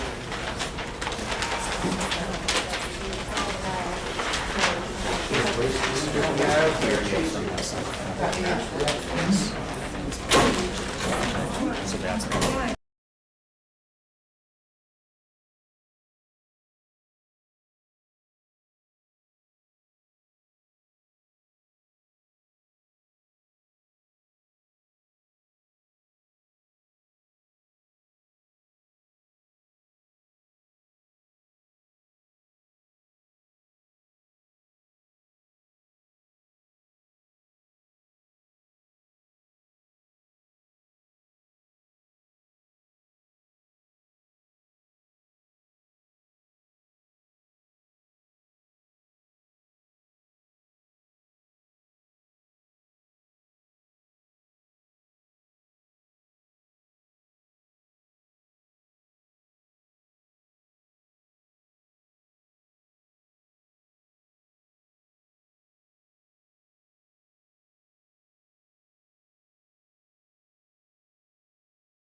Okay, Okay. I'm calling the meeting back to order. We are now going to, the petition before us is application number 2023-005. The applicant is Illinois Solar 9000 LLC. The request is a conditional use permit to allow for a commercial solar energy facility. The PIN number, it's part of PIN number 17-13-200-002. The address is Furling Road and Adamson Road in Huntley, Illinois. The property consists of approximately 38 acres and is located on the west side of Furling Road at the intersection of Adamson Road in Coral Township. The petition has been reviewed and the following items have been received prior to today's scheduled hearing.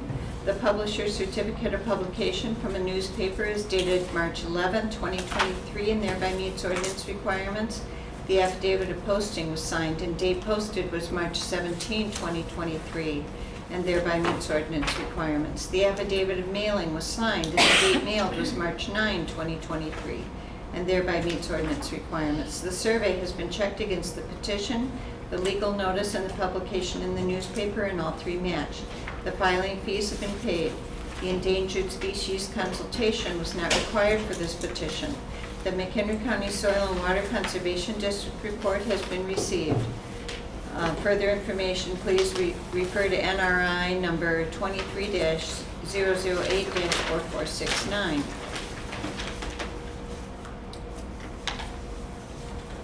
So we've gone through all the other things at the beginning of the hearing as far as introductions and everything, and everybody has been sworn in. So at this point, I will just turn it over to the petitioner to present your evidence. Hi, this is Cami from Lightstar. Is this on? Okay. Hi, this is Cami from Lightstar. So thank you for giving us the time to review this project that we refer to as the Furling Road project. This project it's pretty similar to the other two in that we're proposing a 5 megawatt AC community solar project, which we would bid into the Illinois Power Agency Adjustable Block Program to sell energy into the utility grid in order to sell energy back to customers such as yourselves to receive a 10% discount on all energy bought from this project.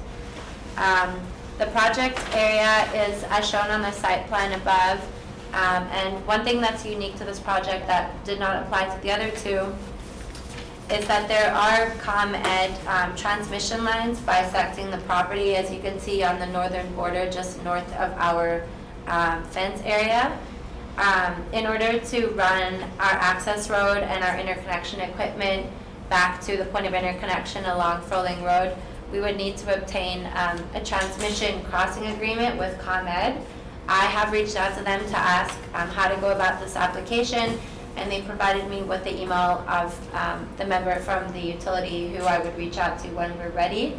They asked us for basically a civil detail of the crossing, showing exactly what equipment and the spacing that would be required height-wise, so that they can ensure that we're not encroaching with any sag from the transmission lines, and that all of NEC requirements of keeping back from high voltage transmission lines are adhered to.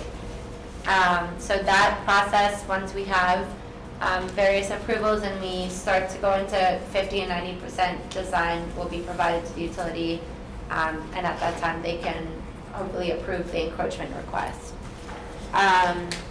We have included screening on a large portion of this project due to its proximity within 500 feet of adjacent residences, as you can see along the northern border and the eastern border. And I think those are the main things that are specific to this project. Everything else would apply, such as the spacing for agrivoltaics, the same equipment used for the interconnection, and setbacks from wetlands as well. So I think that's the main testimony that I would give for this project, and happy to receive any questions. Start on my left, Mr. Cozen. Sorry, I was struggling with this bed sheet here. I know, so am I. So what is referred to as the existing transmission line, that's the ComEd intersection. Thank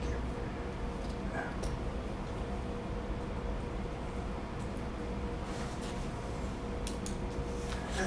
Question with the submission of the material, and I was looking for it, since this is a newly opened application, meaning not the previous ones. Recollection was that there was a table of taxes to be paid or economic values. Has there been a similar submission on this one? Yes, in the presentation that we provided last time, we had slides for this project, so happy to go through them for this project if requested. But it is the same system size as the other two, or at least what South Grand Highway used to be sized at. And my estimate of taxes over the 25 years, I believe, was 800,000 for each of these projects.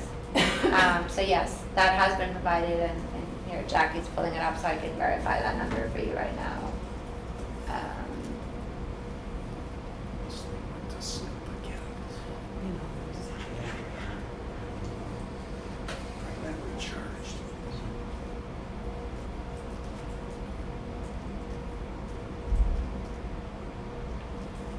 Yeah. So.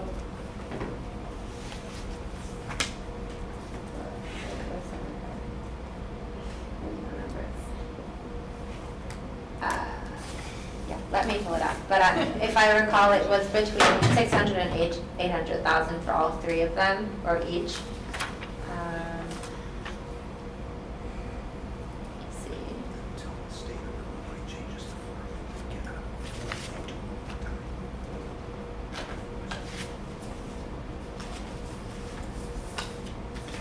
Madam Chair, while she's submitting that answer, that was my only question.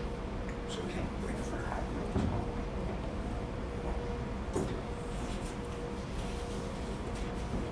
Okay, so yeah, the numbers that we had listed were around 800,000 over 35 years for Northrop, and around 800,000 over 35 years for Froling. This is the Froling project. Thank you again.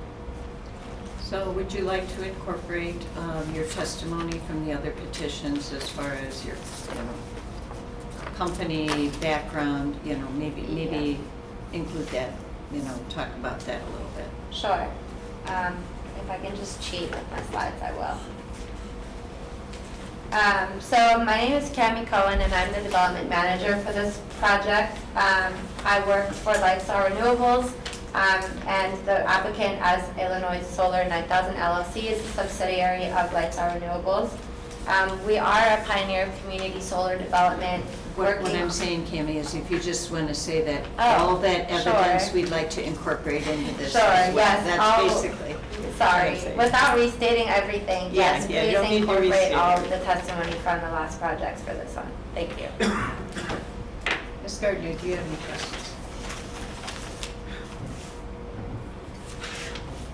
Okay, I'm just verifying, you said, other than the two things that you brought up previously, everything else about this project is the same?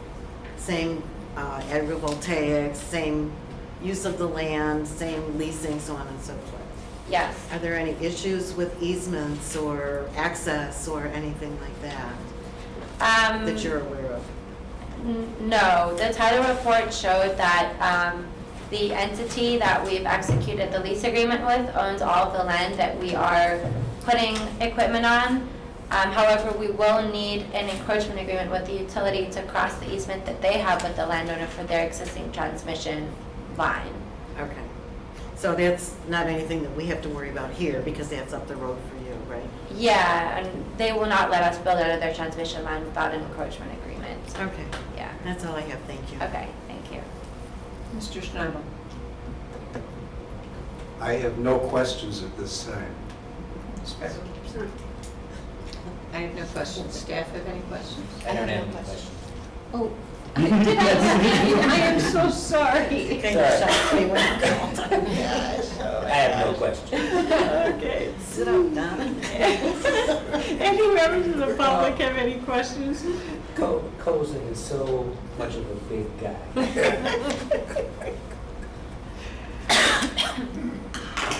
Okay, so, any other testimony?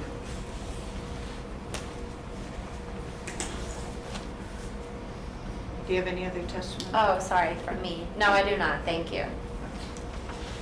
At this point then, we'll take testimony from staff. Summary of their report. Yes, similar to the other two projects that we've heard, this is in an agricultural area. The property is zoned A1 agricultural. The surrounding zoning in the area is also agricultural. Future land use still calls for agriculture.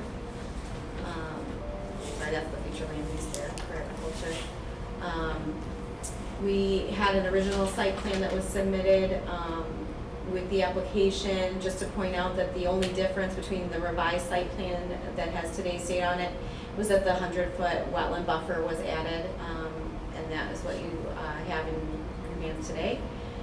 Everything else is, as mentioned, is the same as the other projects, and all of the regulations set forth by the state have been met, so staff has no objections to the request.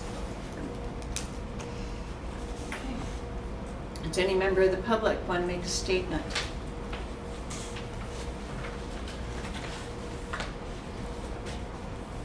Hi, my name is Adam Pienchuk. I live right there, right where you guys are proposing this thing. Can How long is this? Can you give me your street address? Oh, I'm sorry, 14217 Frolic Road. How long is this project, building of it, gonna take? Once it's pushed through and everything is? Sure, yeah. We typically allot about 6 months for full construction. And then my other question is drainage. Drainage tiles, we get flooded there in that house from what I can only assume is that field itself, because it's about 8 feet high or so. So that's something that you guys are gonna address as well? Yeah. Just so it doesn't become any worse, because I know there's drain tiles, or as old as this house is, they run out into that field, so. This is Carl Berber with Stantec Consulting. So as a requirement to our permit, it does state that we have to repair any drainage tiles that we puncture or break during the course of construction. So drainage tiles will be left essentially in place as is today. As they are. And this is Cami from MyStar.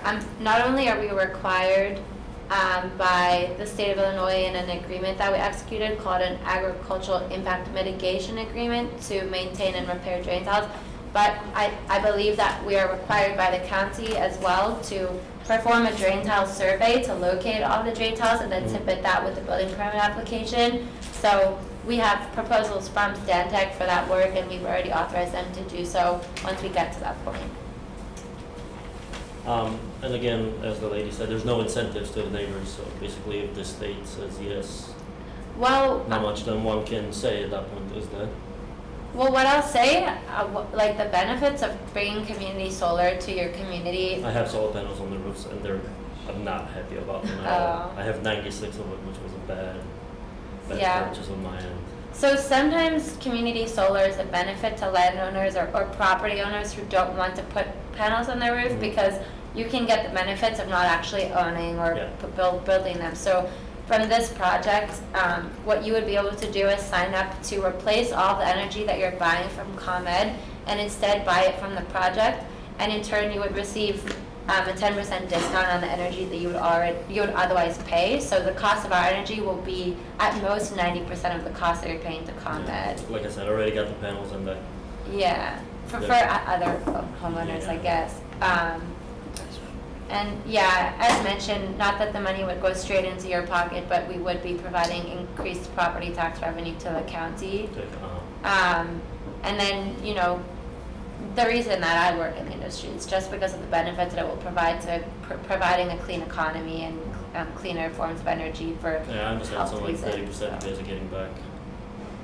Oh, from the federal that, government? Right, yeah. Do you want to make a statement, sir? Well, I don't know what else is there to say, you know what I mean? I feel like it's whatever you guys are gonna say, yes or no, they're still gonna build it. You know? I think Apart your from that. questions with drainage, I think I'll just maybe, Kim, would you just tell them a little bit about what they will be required to do? Well, I for understand what the stormwater? lady said. I mean, once they do locate it, and if there's an issue with it, they'll fix it. I mean, that's pretty much self-explanatory.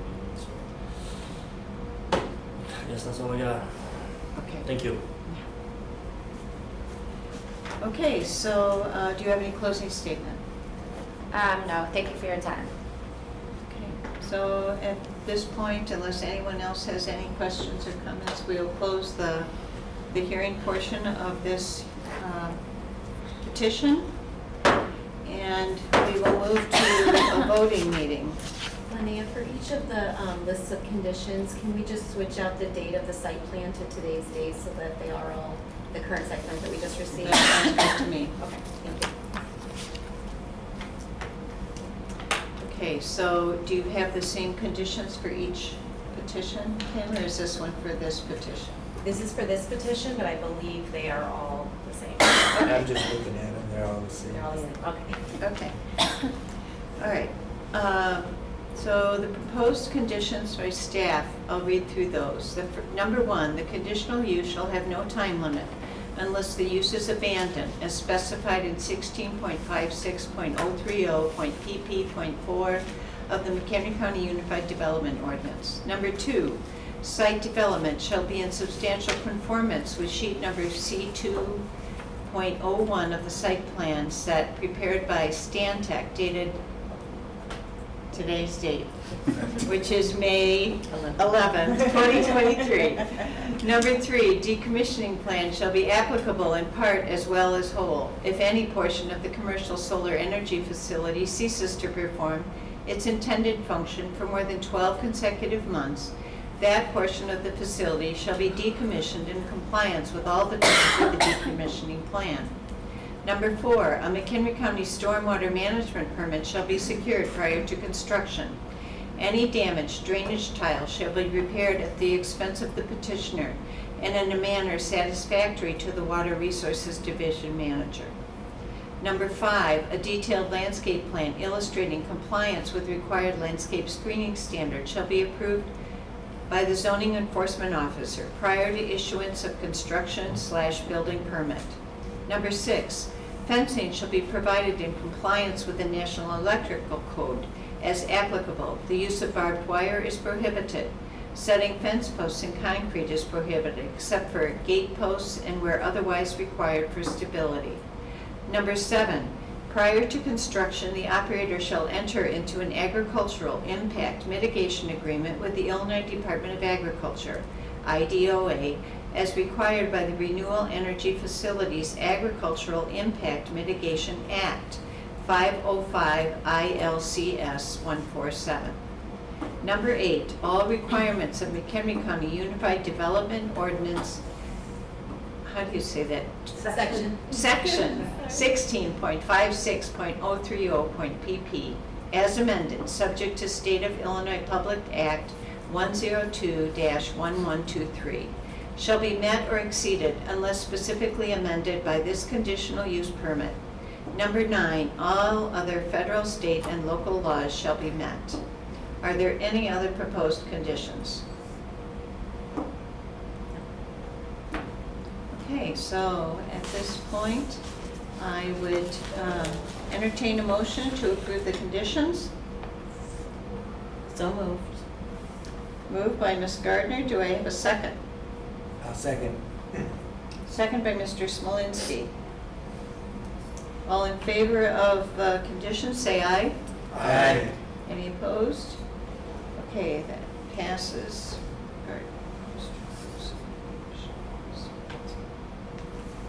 Okay, at this time I would entertain a motion to approve the petition. We're gonna have discussion first. I'm sorry? Are we doing discussion? After the motion. Oh, after, okay. I'll move. Okay, it's been moved by Ms. Gardner. Do we have a second? Carrie, is this application 005 or are we doing? All of them. This is 2023-005. at correct? one time? We're doing one, a vote at one time? No, we're doing them all at once. I would recommend doing Yeah, I think we have to do them We do, separately. yeah. Can we Yeah. do them separately? Mhm. Okay. I move that we approve 005. And I'll second that. Okay, so it's been moved and seconded that we approve 2023-005. Discussion? Are you starting with me? No, I'm starting with whoever made the motion, Ms. Gardner. Here it is. Okay, this is the property at Coral Road and South Grand Highway in Coral Township. This is for a, This is, you know, you can hear me, right? This is the one. They can hear me. This is the one we're voting on. 5 by 5. Yeah, this is 5. What's Sure. this? This is 06. Are Are you sure you want to make this motion? I want to do them all at once and get out of here. Okay, this is 2023-005, and this is at the intersection of Adamson Road and Froling Road in Coral Township. This is a commercial solar energy facility, one of 3 that we've heard so far from this company.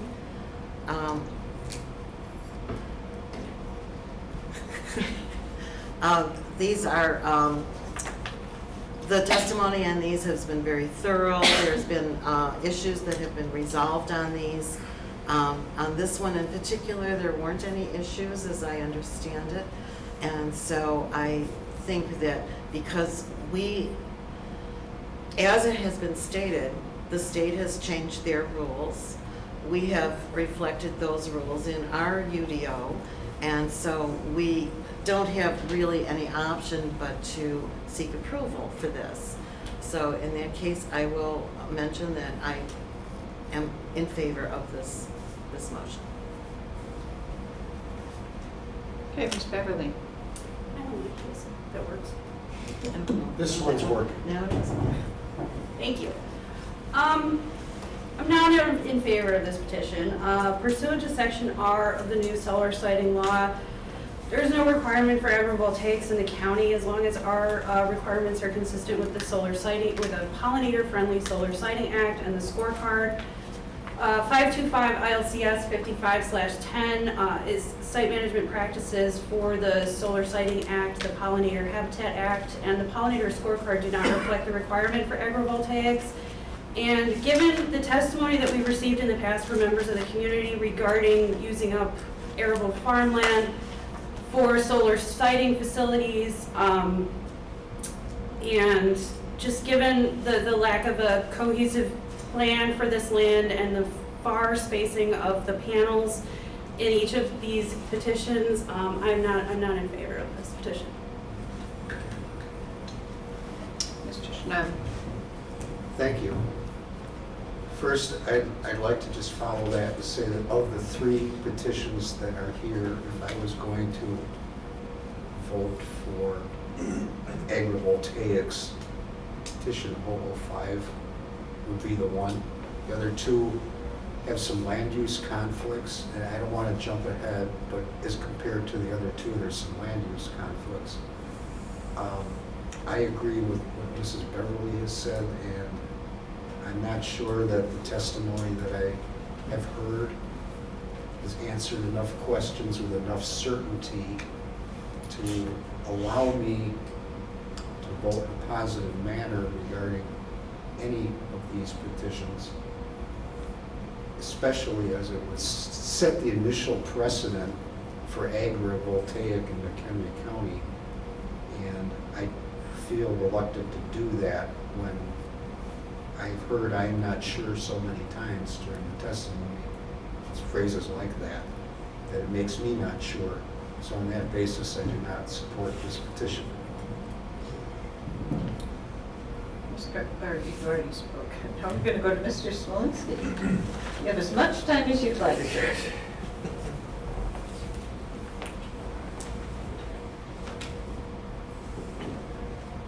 I've heard all of the testimony that's come forward here, and I disagree with my 2 colleagues to my right with regard to agrivoltaics. I think it makes sense It makes the best use of this land. We've had other solar projects that did not incorporate this, and all they are is just flat panels everywhere to the horizon. This at least still uses agriculture, makes it still partially agricultural land. And with the emphasis on pollinators, an even greater benefit to the site itself. So I strongly support this petition. Mr. Cozen?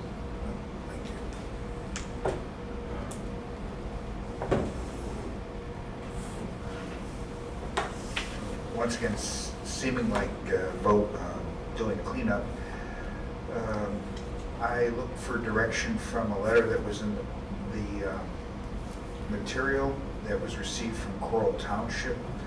I believe it was April 6th of this year. Their statement on 2023-005 was that the Township Board voted to approve this petition. They also said that the use is consistent with both the county's and the township's land use plan of agricultural uses. While I would go to great lengths to comment on technology and this direction, I don't feel I could substitute myself for what the Township Board has defined in their particular jurisdiction, and saying that I will be in support of this petition. And I will just say that this is in a very rural area of Coral Township. The 2020 or the 2030 and beyond update supports the development of commercial solar energy facilities. And as staff has said in their report, once this is constructed, there's very little or no traffic generated. It's minimal risk to noise, light, and other nuisances. With the addition of agrivoltaics in this petition, it does allow there still to be a greater benefit in growing crops as well as producing energy. I have to say that I'm very disappointed in this company, in their research. I feel they've done a very sloppy job of giving us testimony on agrivoltaics and how everything will work. It seems like they are just saying, well, they'll figure it out as they go along. Compared to other solar companies that have come before us, I've just really been disappointed in their testimony. But I understand that agrivoltaics is coming down the pike more and more frequently, and Illinois is wanting to support this, and I see that, you know, other companies might, you know, come before us and have a really good plan for this, but, you know, this company is going to have to figure it out. You know, I'm supportive of agrivoltaics, I'm supportive of solar farms, and we can't do a lot as far as the state is concerned, as far as they get to choose what points they want to have before the block development grant, how they accumulate their points. And so I'll just say that, you know, overall, I'm just supportive of solar farms, and this one seems to have very minimal impacts, and so I'll be in favor of the request. So now I'll call for the vote. Ms. Gardner? Yes. Mr. Cozen? Yes. Mr. Schnabel? No. Mr. Smolinski? Yes. Ms. Beverly? No. And I will vote yes, so this will go to the county board with a 4-2 vote, so that'll be no recommendation.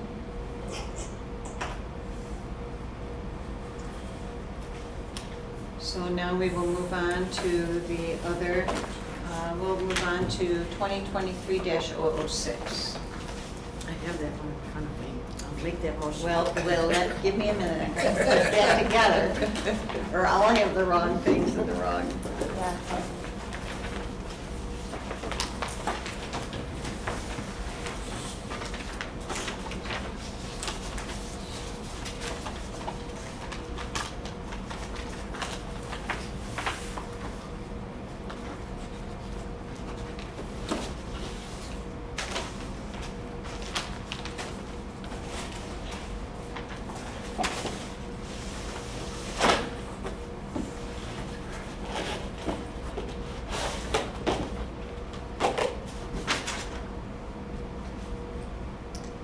now we'll go to petition 2023-006.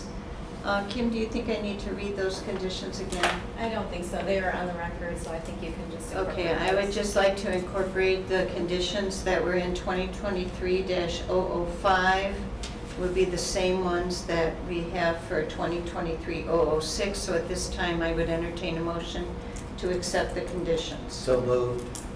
I'll second. Moved by Done. Mr. Smolinski and seconded by Ms. Gardner. Any discussion on the conditions?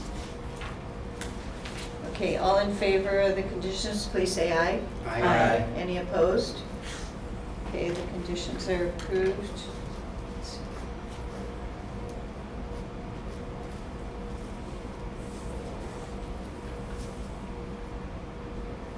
6-0. At this point, I would take a motion to approve the petition. And So again, moved. I should say that this is a petition for a conditional use request for, to allow for commercial solar energy facility. The applicant is Illinois Solar 9000 LLC. The location is at West Cora Road and South Grant Highway in Marengo, and it consists of approximately 40 acres at that intersection. I'll make that motion. Okay, moved by Ms. Gardner. Do I have a second? I'll second it. Second by Mr. Smolinski. Discussion, Ms. Gardner. This, like the previous one, is for a, it works.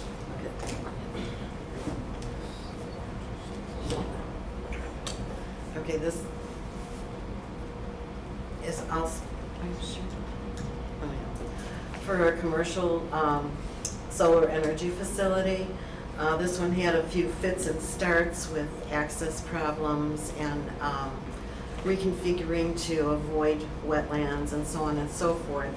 But after some jogging around, I think that they have come to a point where this can be moved forward with. And quite frankly, our charge on this board is not to decide how something is done or by who it's done. It is really, is it good for the county? And overall, this is changing this particular piece of property into conditional use to do this particular job, to have a solar farm on it. In that case, because I'm in favor of solar farms, and I don't have huge problems with voltaic growing, whatever. I have yet to see how well this will work, but I'm in favor of this. Mr. Cozen.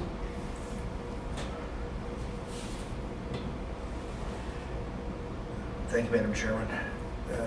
Again, looking direction from the letter from Coral Township, 006 is the largest of the three petitions that have been presented by this company for consideration. It is 40 acres. In this particular one, the township did vote to deny the petition, and in its letter it cited various land use conditions, of which it also referenced its Marengo city plan. It is noted, though, that the plan was adopted in 2004, and nothing in the last 20 years has given them direction to take a position otherwise, other than that the Marengo mayor has taken the monarch flag.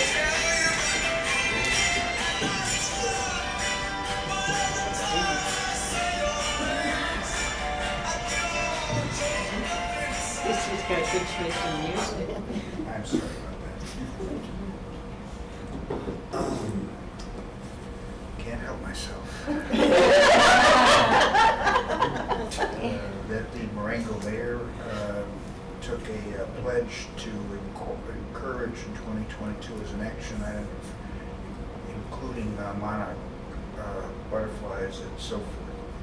But more to the point, I did take with interest the comments made by the chair, and I too share a slight disappointment that if the best we can bring forward in terms of research comes from Massachusetts or Colorado, when just as recently the great University of Illinois Urbana-Champaign brought forward a study on December 2nd on the emerging technology that would have been enlightening. Given that this is still relatively new, I am prepared to excuse the slights that may occur and vote in favor of this petition. Thank you for your indulgence. Mr. Smolinski.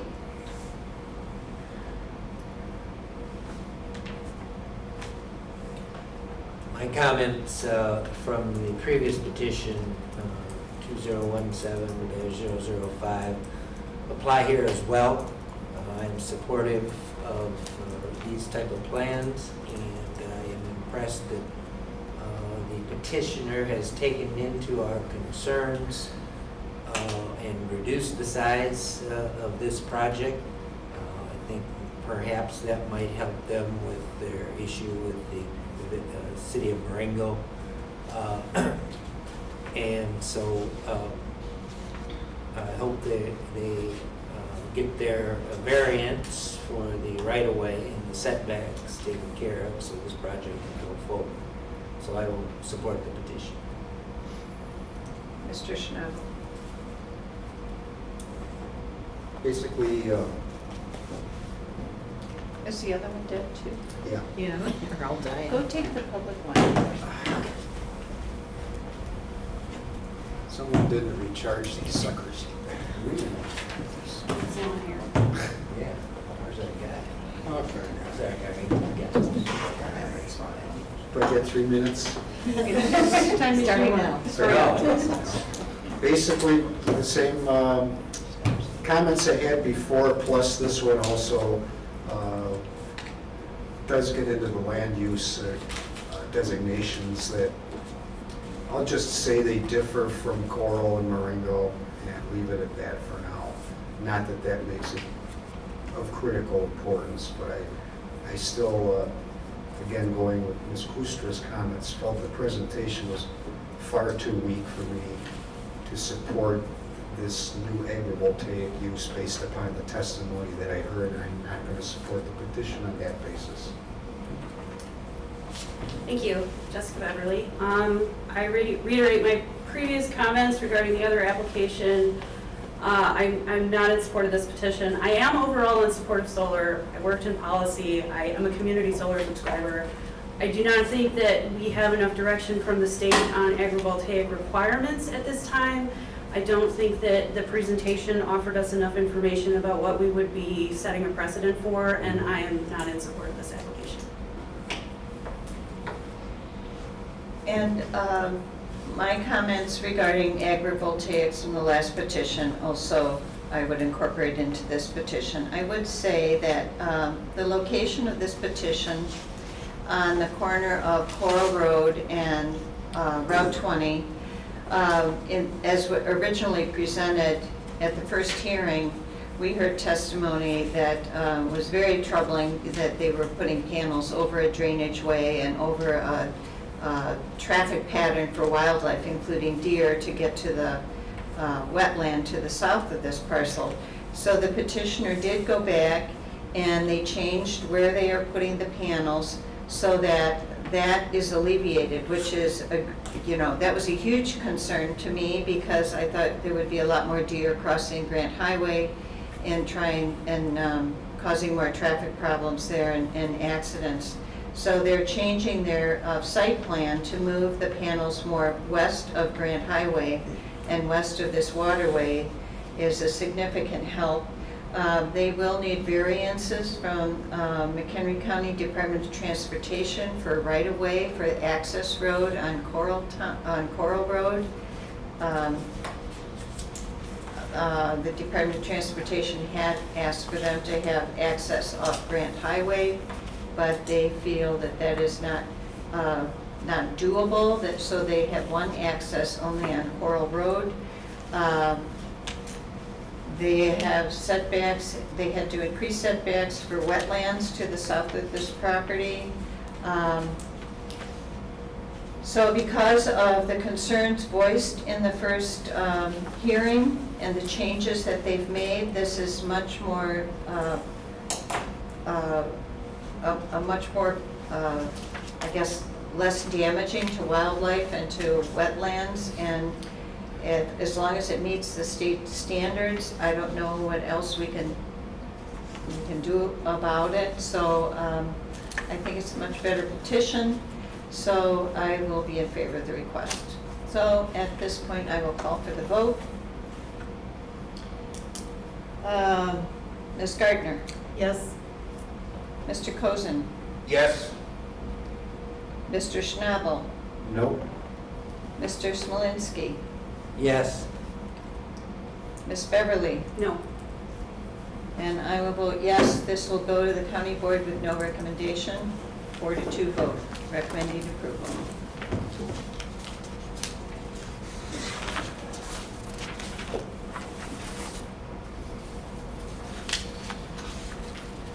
So at this time, then we'll close this petition and we'll move into petition number 2023-007.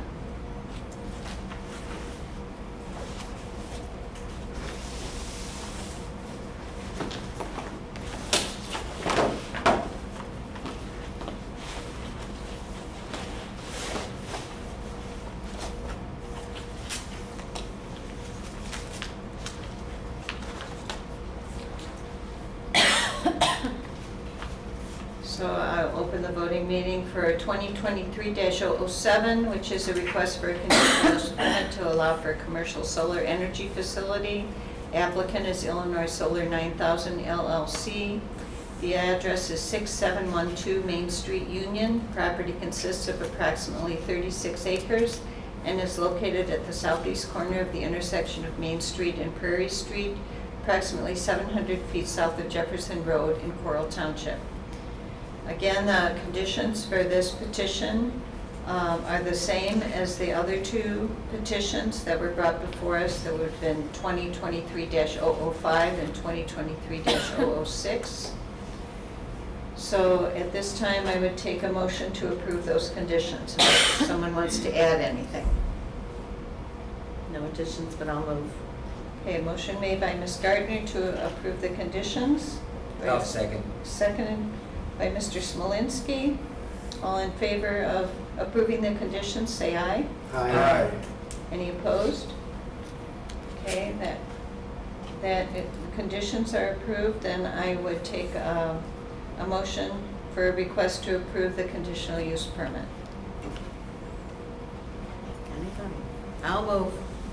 Motion by Ms. Gardner, do I have a second? Second. Second by Mr. Smolinski. Discussion, Ms. Gardner. Do we have a working? This is for our application number 2023-007. This is the property at Main Street and Prairie Street, approximately 700 feet south of Jefferson Road in Coral Township.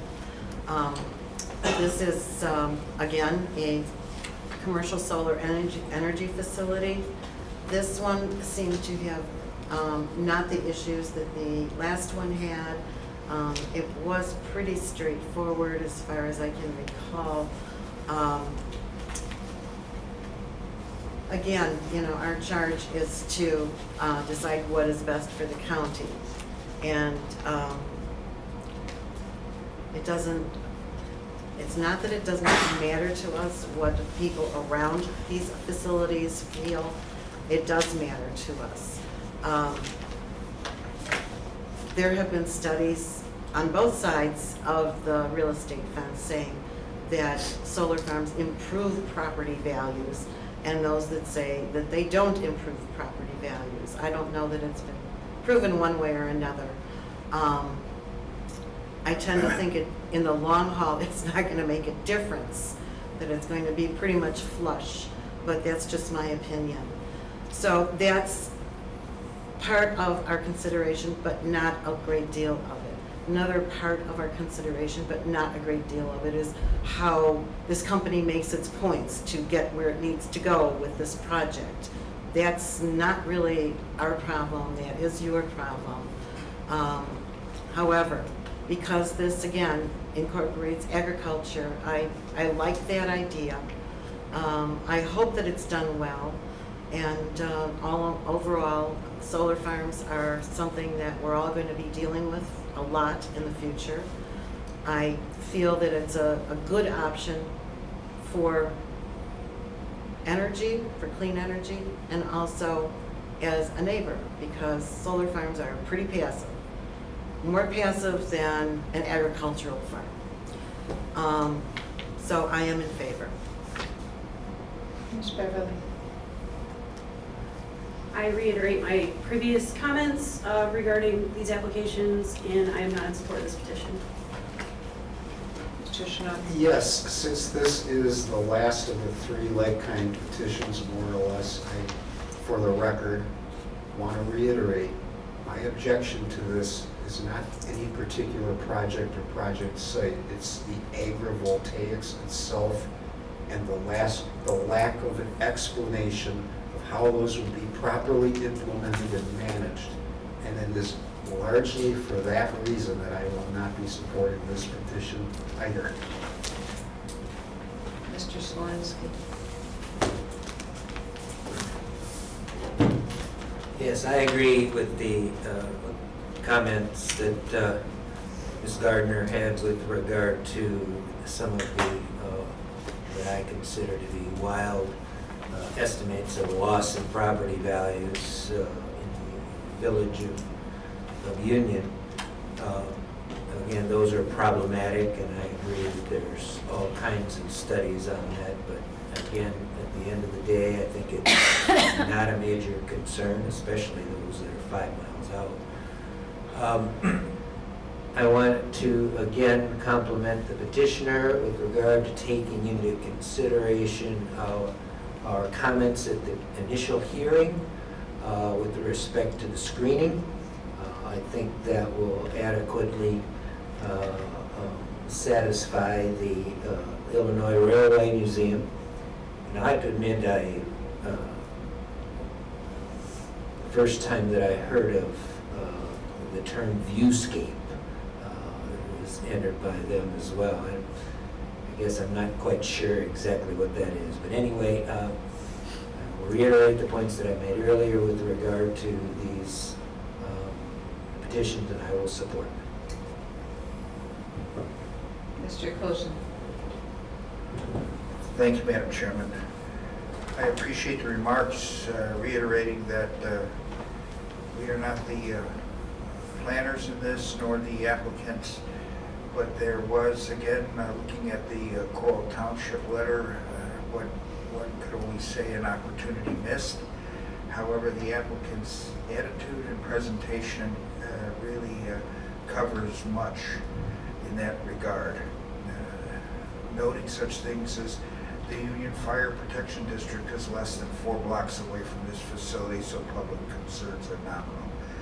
The inadequate or the nominal power service along Main Street, a single phase line of what ordinarily would have been called a banjo string, and other such features would have presented this and the opportunity of Union a much greater example of what will be coming to Illinois.